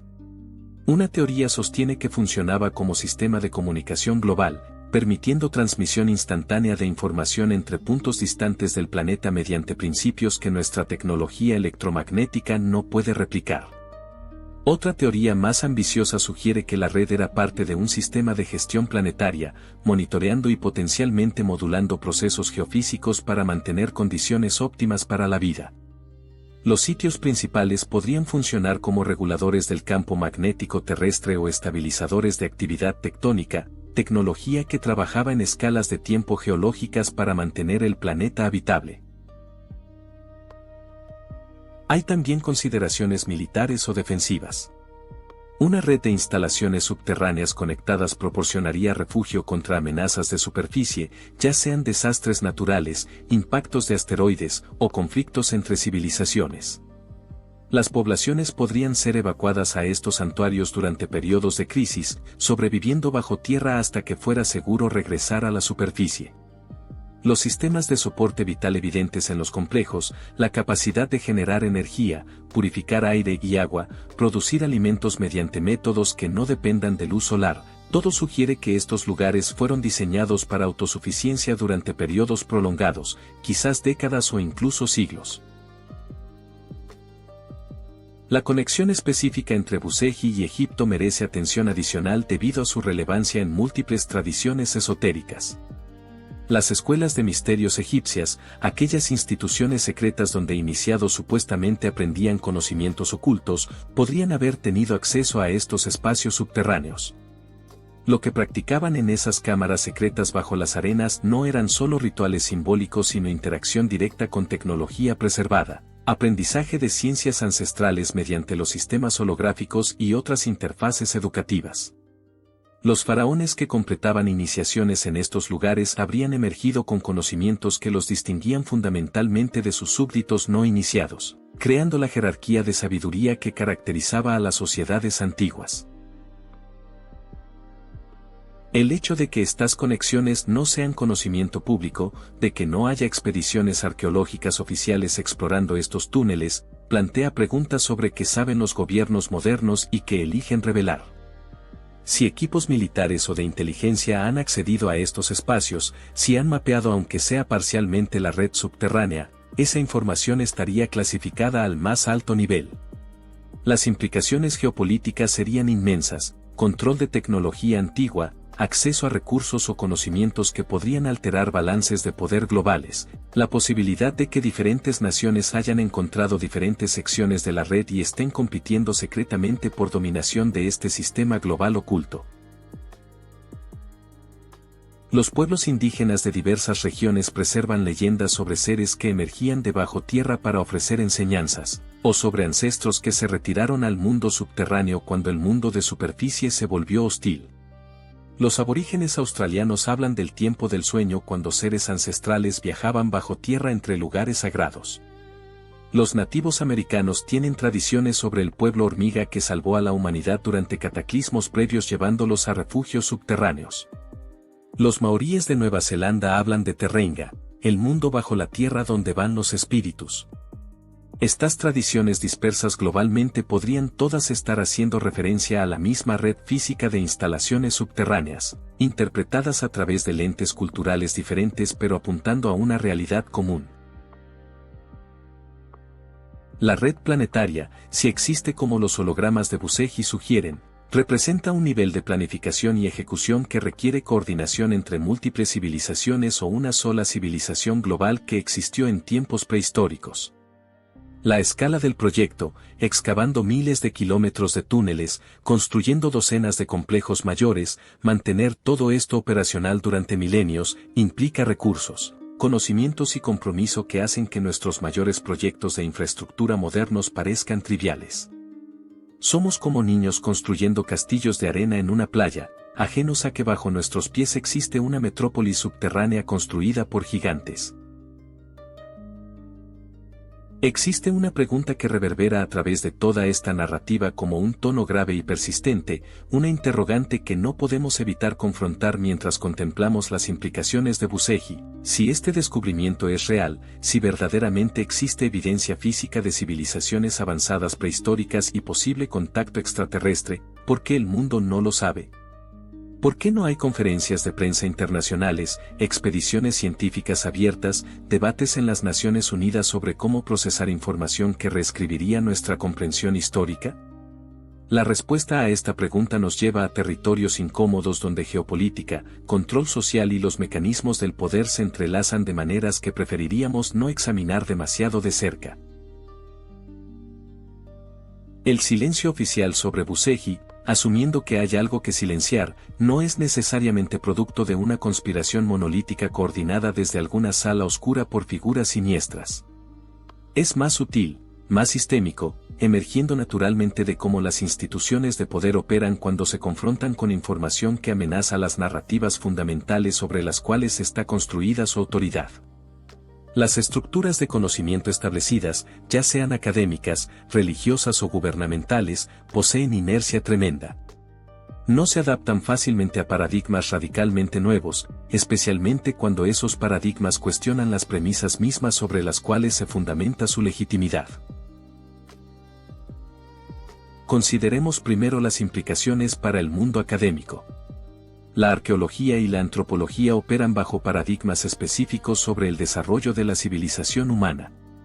Sabemos, según este paradigma, que la humanidad pasó de cazadores-recolectores a agricultores hace aproximadamente 10.000 años, que las primeras ciudades emergieron en Mesopotamia hace unos 6.000 años, que la tecnología avanzó gradualmente desde herramientas de piedra a bronce a hierro a acero.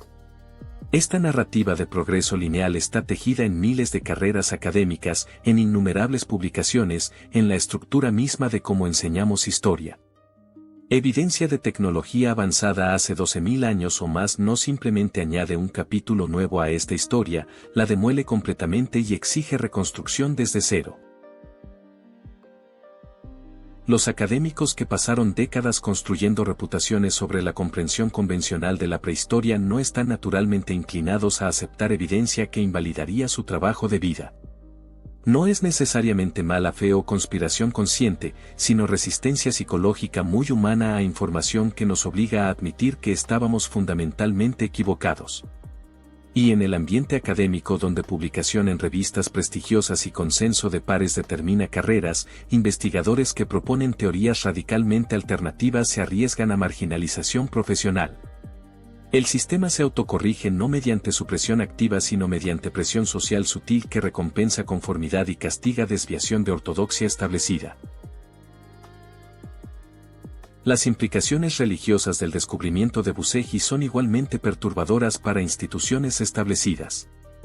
Las religiones abrahámicas, que han moldeado la conciencia occidental durante 2 milenios, operan bajo cronologías específicas y narrativas de creación que sitúan el origen de la humanidad hace miles, no millones de años.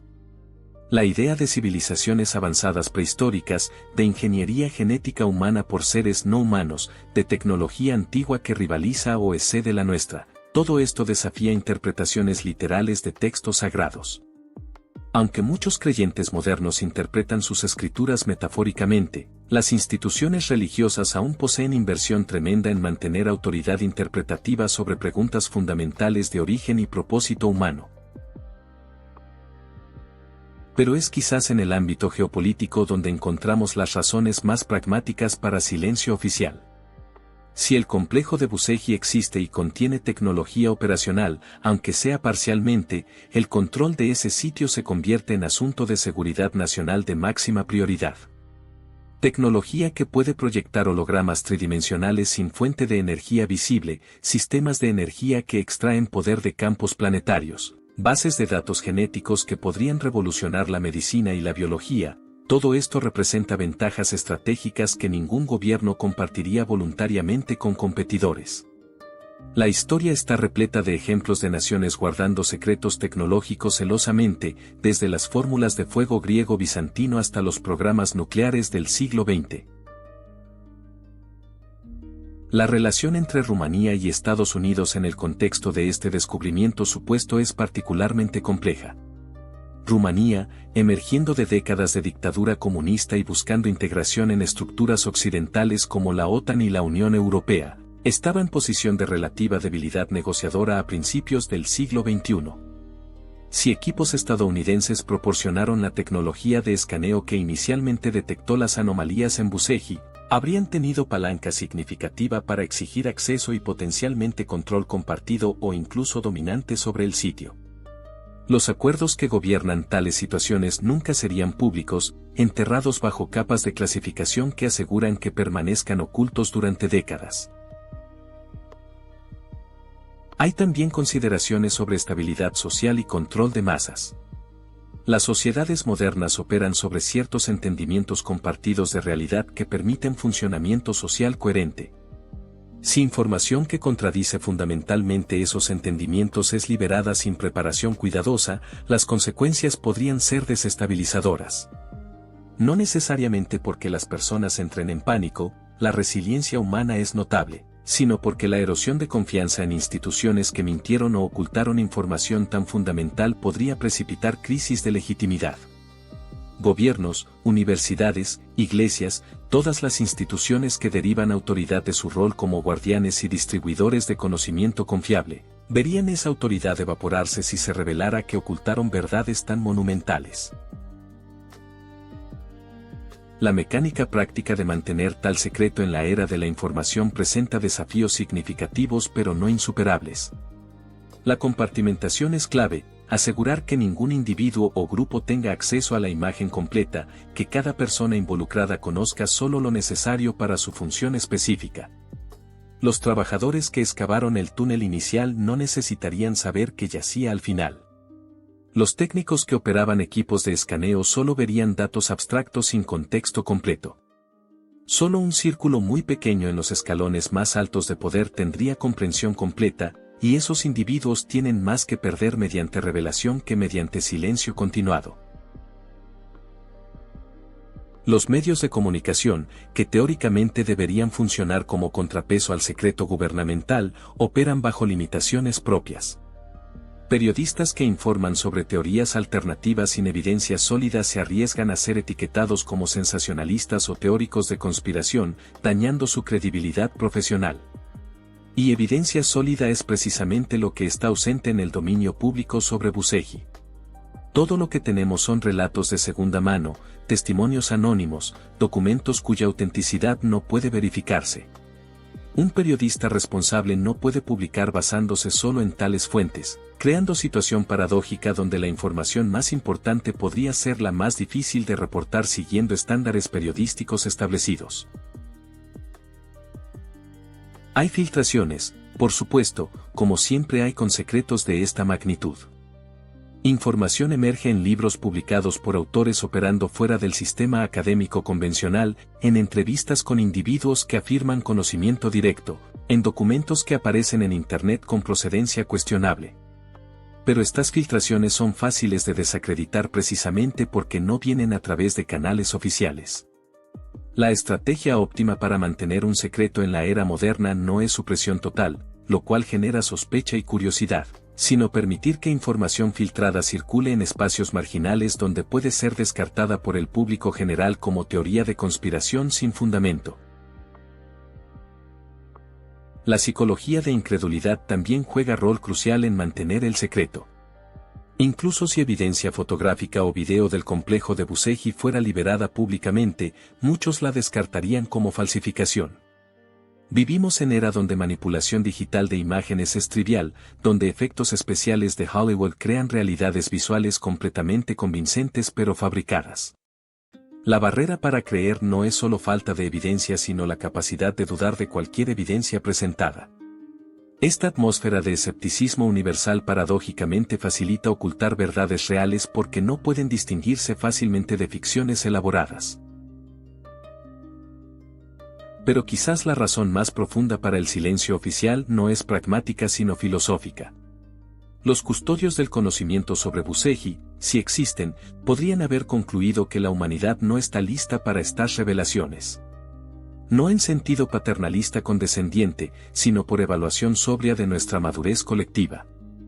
Poseemos tecnología nuclear suficiente para esterilizar el planeta, pero aún no hemos superado tribalismo que nos hace ver a otros humanos como enemigos basados en diferencias superficiales. ¿Qué haríamos con tecnologías aún más poderosas preservadas en Buseji? ¿Las usaríamos sabiamente para beneficio común, o se convertirían en armas nuevas en conflictos antiguos?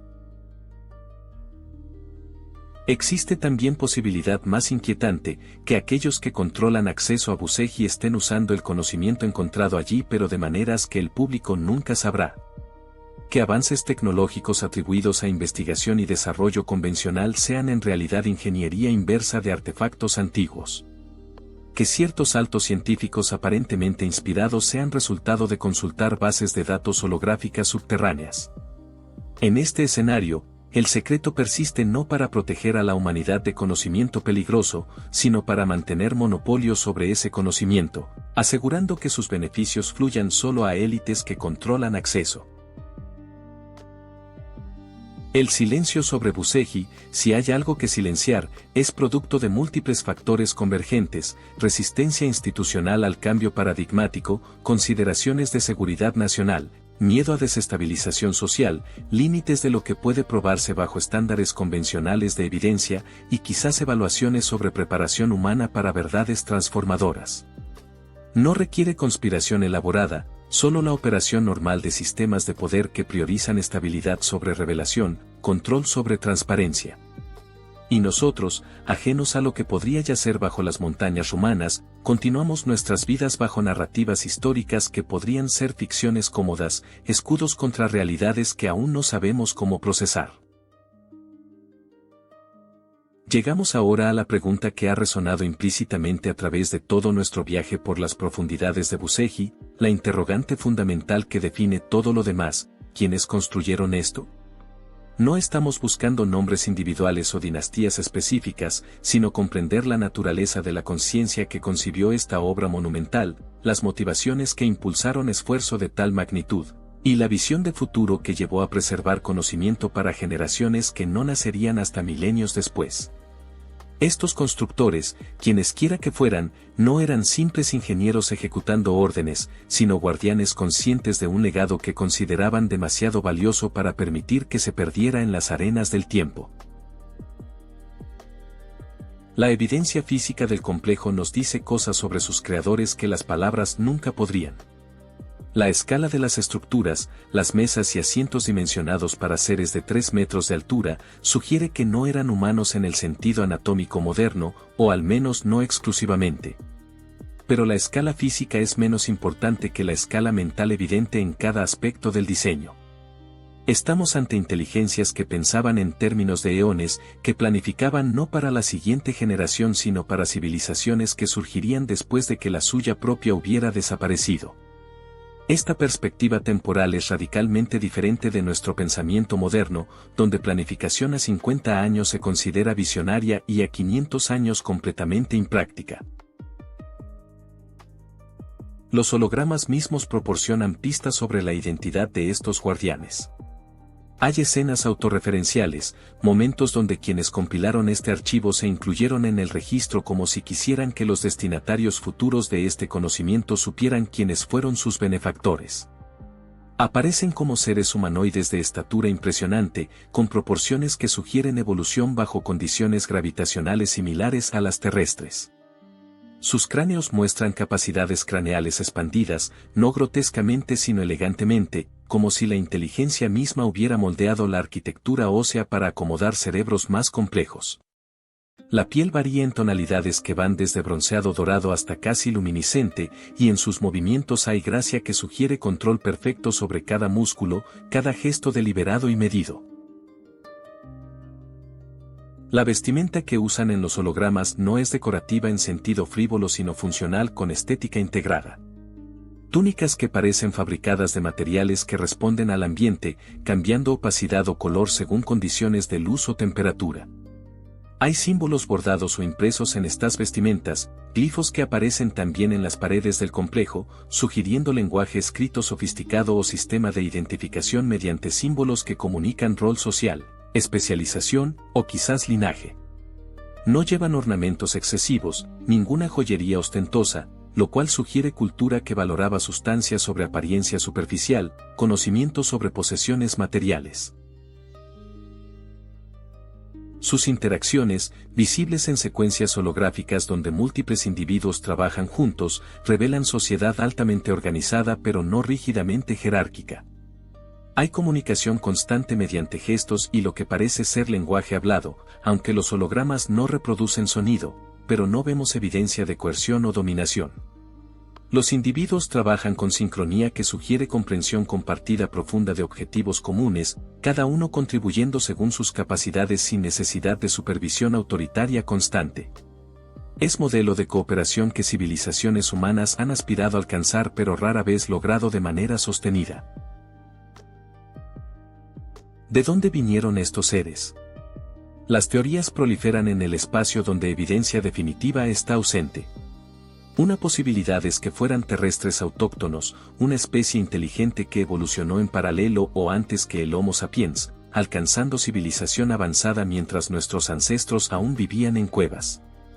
Esta hipótesis de civilización prehistórica terrestre explicaría su adaptación evidente a condiciones del planeta, su conocimiento íntimo de geología y campos magnéticos terrestres.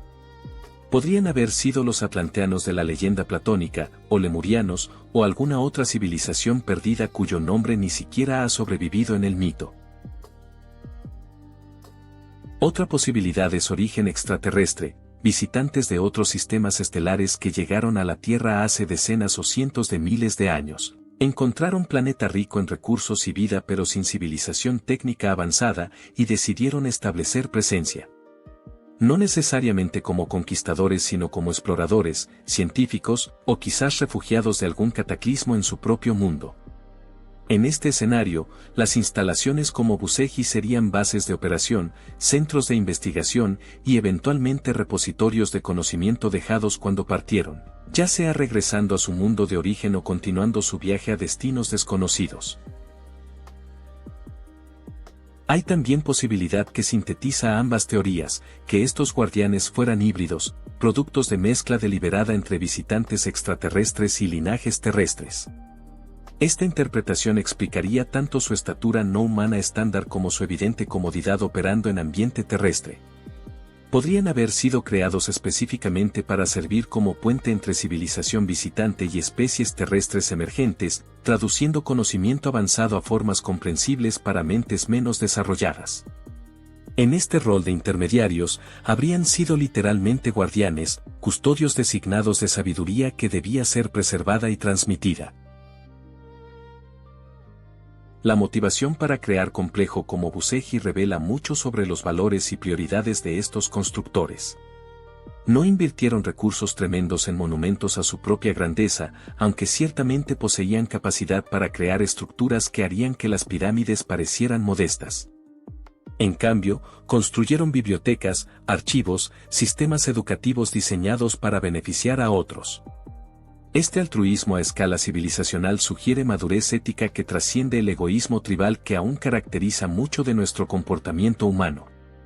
Vieron más allá de sus propias vidas, más allá de sus propias generaciones, comprendiendo que eran parte de continuidad más vasta de conciencia desarrollándose a través del tiempo. Pero el altruismo no excluye interés propio iluminado. Al preservar conocimiento, los guardianes aseguraban que su civilización no desaparecería completamente incluso si ellos físicamente perecieran. El complejo de Buceji es memorial, sí, pero memorial activo que continúa funcionando, continúa educando, continúa transmitiendo lo que estos seres aprendieron a través de milenios de experiencia. Es inmortalidad no del cuerpo sino de ideas, de descubrimientos, de comprensión acumulada sobre cómo funciona el cosmos.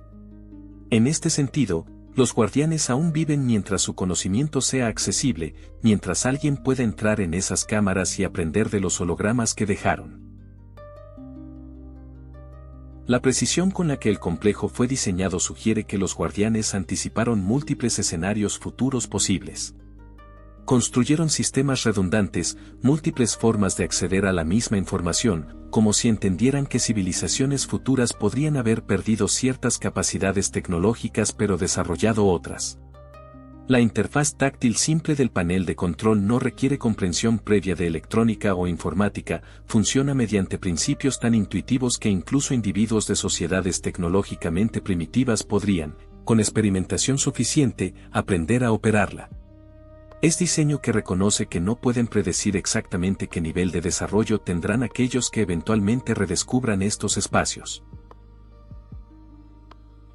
Hay también consideración de que el conocimiento debe ser dosificado apropiadamente. Las secciones restringidas de la biblioteca de ADN, los hologramas que solo se activan bajo ciertas condiciones, todo sugiere comprensión de que conocimiento poderoso en manos inadecuadas causa más daño que bien. Los guardianes no fueron ingenuos idealistas que creían que información por sí misma conduciría a iluminación.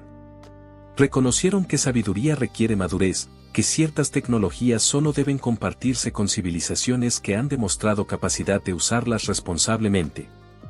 El complejo mismo es tanto como biblioteca, evaluando a quienes lo descubren, revelando más a medida que demuestran preparación para recibir. La pregunta de por qué estos guardianes eventualmente desaparecieron es quizás la más melancólica de considerar. ¿Eligieron partir, habiendo completado su misión de establecer archivos de conocimiento? ¿Fueron víctimas del mismo cataclismo que muestran los hologramas, el evento que barrió civilizaciones prehistóricas y reconfiguró la geografía planetaria? ¿O simplemente se desvanecieron gradualmente, su población disminuyendo generación tras generación hasta que los últimos sobrevivientes sellaron las instalaciones y esperaron el fin sabiendo que su legado sobreviviría incluso si ellos no. No hay respuestas definitivas, solo el silencio elocuente de espacios abandonados que aún cumplen las funciones para las cuales fueron creados. En las tradiciones espirituales de múltiples culturas hay referencias a maestros ascendidos, seres iluminados que una vez caminaron entre humanos pero que ahora existen en planos superiores de realidad. Los budistas hablan de bodhisattvas que posponen su propia liberación final para ayudar a otros a alcanzar iluminación. Los gnósticos hablaban de eones y arcontes, inteligencias que median entre lo divino absoluto y la creación material. ¿Podrían estas tradiciones ser memorias culturales distorsionadas de los guardianes reales que construyeron Buseji y sitios similares? Seres físicos que por su conocimiento avanzado y comportamiento altruista fueron elevados a estatus casi divino en la conciencia de pueblos primitivos que los encontraron. Lo que permanece claro, independiente de todas las especulaciones sobre identidad específica y destino final, es que los guardianes del conocimiento ancestral vieron en las especies emergentes de la Tierra, especialmente en la humanidad, potencial que merecía ser nutrido. No nos vieron solo como animales inteligentes o recursos para explotar, sino como herederos legítimos de la antorcha de conciencia que ellos portaban. Al construir Buseji, al llenar sus cámaras con hologramas educativos y bibliotecas genéticas, al crear sistemas que sobrevivirían milenios de abandono aún funcionales, nos dijeron a través del abismo del tiempo: ustedes son dignos, ustedes pueden comprender, ustedes continuarán lo que comenzamos. Es mensaje de esperanza y responsabilidad simultáneamente, invitación y desafío que aún resuena en el silencio de esas montañas antiguas. Hemos viajado juntos desde las cimas de los Cárpatos hasta las profundidades de Buseji, desde el presente conocido hasta pasados que desafían nuestra cronología establecida. Hemos contemplado tecnología que no debería existir, conocimiento que supuestamente fue olvidado, y evidencia de que la historia humana podría ser radicalmente diferente de lo que nos enseñaron en aulas y universidades. Pero ahora, al final de este viaje imaginario por corredores de piedra antigua y cámaras llenas de luz holográfica, debemos confrontar la pregunta más importante de todas: ¿qué significa esto para nosotros? No como abstracción histórica, no como curiosidad arqueológica, sino como individuos viviendo en este momento preciso, parados en el umbral de posibles revelaciones que podrían transformar nuestra comprensión de quiénes somos. La narrativa de Buseji, verdadera o falsa en sus detalles específicos, nos invita a realizar un ejercicio de apertura mental que es valioso independientemente de la facticidad literal del relato. Nos pregunta: ¿estamos dispuestos a cuestionar las certezas sobre las cuales hemos construido nuestra visión del mundo? ¿Podemos suspender temporalmente el escepticismo automático que descarta lo extraordinario simplemente porque es extraordinario? No se trata de credulidad ciega, de aceptar cualquier afirmación fantástica sin discriminación crítica.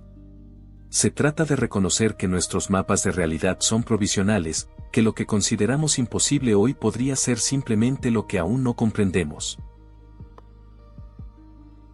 La respuesta humana al misterio ha tomado históricamente dos formas principales.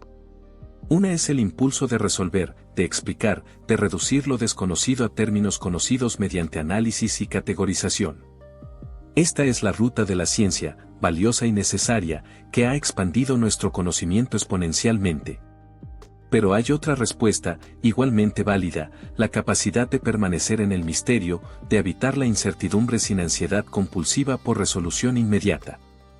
Esta es la ruta de la contemplación, del asombro, del reconocimiento de que algunas verdades más profundas no se revelan a través de disección intelectual sino mediante receptividad quieta.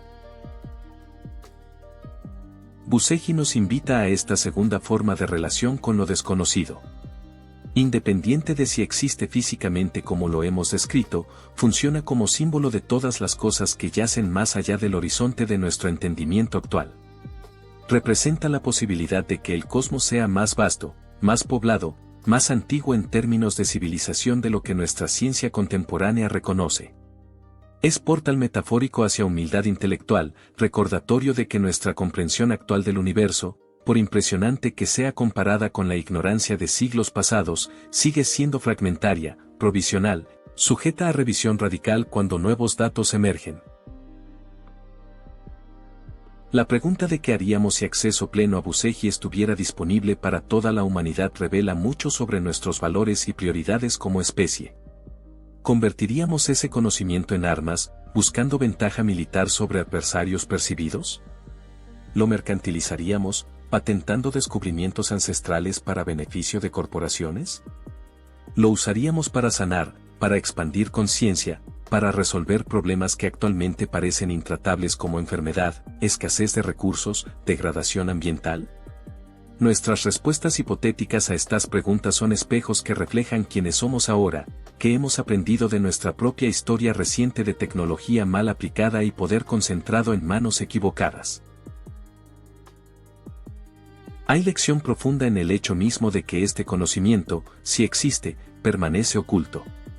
Quizás no estamos listos, no como declaración de superioridad moral de alguna élite que juzga a la humanidad indigna, sino como evaluación sobria de nuestra madurez colectiva. Aún luchamos con xenofobia hacia otros humanos que difieren de nosotros en pigmentación de piel o tradiciones culturales. ¿Cómo responderíamos a confirmación definitiva de que inteligencias no humanas han influenciado nuestro desarrollo, que quizás fuimos diseñados en lugar de evolucionar puramente por selección natural? ¿Podríamos integrar esa información sin colapso psicológico colectivo de sistemas de creencias que proporcionan significado y estructura a billones de vidas? Pero hay también argumento para transparencia radical, para revelar verdades sin importar cuán disruptivas sean. La humanidad ha demostrado resiliencia notable a través de revoluciones previas en comprensión. Sobrevivimos descubrir que la Tierra no es el centro del universo, que evolucionamos de ancestros comunes con otros primates, que nuestro planeta es mota insignificante en galaxia que es ella misma una entre billones. Cada revelación que disminuyó nuestra centralidad cósmica también expandió nuestra comprensión y, paradójicamente, nuestra capacidad de asombro. Quizás subestimamos nuestra propia capacidad de procesar verdades extraordinarias, infantilizando a la humanidad por miedo paternalista a que podríamos hacer con conocimiento real. La narrativa de Buseji también nos confronta con nuestra relación con el pasado y el futuro. Vivimos perpetuamente en presente estrecho, raramente considerando que somos punto en continuidad que se extiende atrás por eones y adelante hacia futuros que no podemos predecir. Los guardianes que supuestamente construyeron Buseji pensaban en escalas temporales que nos resultan casi incomprensibles, planeando para civilizaciones que surgirían decenas de miles de años después. ¿Qué estamos nosotros construyendo o preservando para descendientes tan distantes? ¿Qué conocimiento consideramos suficientemente valioso para asegurar su supervivencia a través de potenciales edades oscuras futuras? Hay práctica espiritual en simplemente contemplar estas posibilidades. No necesitamos respuestas definitivas sobre autenticidad histórica de Buseji para beneficiarnos del ejercicio mental de considerar implicaciones de su existencia. Al hacer esto, ejercitamos músculos cognitivos de flexibilidad y apertura que atrofian bajo certeza rígida. Practicamos humildad intelectual, reconociendo límites de nuestro conocimiento actual. Cultivamos sentido de asombro que la modernidad con sus explicaciones reductivas tiende a ahogar. Estos son beneficios reales independiente de factualidad literal del relato. La soledad cósmica que muchos experimentan en era científica moderna, la sensación de que somos accidente fortuito en universo indiferente, comienza a disolverse cuando consideramos narrativas como Buseji. Si somos producto de diseño intencional, si hemos sido monitoreados o guiados por inteligencias que se preocupan suficiente por preservar conocimiento para nuestro beneficio, entonces el cosmos se vuelve menos frío, menos vacío. No necesariamente en sentido religioso tradicional de Dios personal que escucha plegarias, sino en reconocimiento de que conciencia y propósito impregnan realidad a niveles que apenas sospechamos. Pero debemos también mantener equilibrio, evitar el atractivo de certeza prematura que puede ser tan peligroso como escepticismo inflexible. Buseji podría ser real exactamente como se describe, o podría ser ficción elaborada, o algo intermedio, núcleo de verdad envuelto en capas de especulación y embellecimiento. Nuestra tarea no es creer o descreer dogmáticamente, sino mantener curiosidad activa, buscar evidencia mientras permanecemos abiertos a posibilidades múltiples. Esta es la postura del investigador genuino, diferente tanto del creyente que no cuestiona como del escéptico que descarta sin examinar. La tecnología holográfica de Busecki, si existe, representa forma de conocimiento radicalmente diferente de lo que estamos acostumbrados. No es información abstracta codificada en texto, requiriendo interpretación intelectual que puede ser malinterpretada o distorsionada. Es experiencia directa, inmersiva, que comunica mediante mostrar en lugar de decir. Hay sabiduría en este método de transmisión de conocimiento, reconoce que comprensión profunda a menudo trasciende palabras, que algunas verdades solo pueden ser captadas mediante experiencia vivida en lugar de descripción verbal. Quizás nuestros sistemas educativos modernos, tan dependientes de texto y abstracción, están perdiendo algo esencial que estas tecnologías antiguas comprendían. Mientras contemplamos el misterio de Busecki en nuestros momentos finales juntos, podemos preguntarnos qué cambiaría personalmente si confirmación definitiva de estas revelaciones emergiera mañana. ¿Viviríamos de manera diferente sabiendo con certeza que nuestra especie fue diseñada, que civilizaciones avanzadas nos precedieron, que el cosmos está poblado por inteligencias diversas? Para algunos, cambiaría todo, sistemas de creencias colapsando y reconstruyéndose sobre fundamentos nuevos. Para otros, quizás cambiaría sorprendentemente poco, vida cotidiana continuando con sus preocupaciones inmediatas independiente de verdades cósmicas distantes. Ambas respuestas son válidas, reflejando qué significado emerge no solo de hechos externos sino de cómo elegimos relacionarnos con ellos. El verdadero regalo de la narrativa de Busecki no es respuestas sino preguntas. Nos pregunta quiénes somos realmente, de dónde venimos, hacia dónde vamos como especie. Nos invita a considerar que podríamos ser más de lo que pensamos, herederos de legados más vastos, participantes en historias cósmicas que continúan desarrollándose. Nos recuerda que el universo es lugar de misterio y maravilla, que por cada pregunta respondida surgen 10 nuevas, que el viaje de descubrimiento no tiene destino final sino es proceso continuo de expansión de conciencia. Y así, mientras ascendemos imaginariamente desde las profundidades de la montaña, mientras dejamos atrás las cámaras de piedra y luz holográfica, llevamos con nosotros algo más valioso que información específica sobre tecnologías antiguas o cronologías alternativas. Llevamos renovado sentido de posibilidad, reconocimiento de que la realidad es más extraña y más maravillosa de lo que normalmente permitimos en nuestro pensamiento cotidiano. Llevamos humildad ante lo vasto de lo desconocido, y coraje para continuar buscando verdad incluso cuando esa verdad pueda ser incómoda o disruptiva. Busecki, real o mítico, permanece en las montañas de Rumanía, guardando sus secretos. Y nosotros permanecemos en nuestras vidas ordinarias, pero quizás un poco cambiados por haber contemplado posibilidades extraordinarias. El umbral de revelación no es lugar que cruzamos una vez sino espacio en el cual habitamos continuamente, perpetuamente entre lo conocido y lo desconocido, entre certeza cómoda y asombro transformador. Y en ese espacio liminal, en esa tensión productiva entre escepticismo y apertura, entre razón e imaginación, es donde ocurre el verdadero crecimiento de conciencia.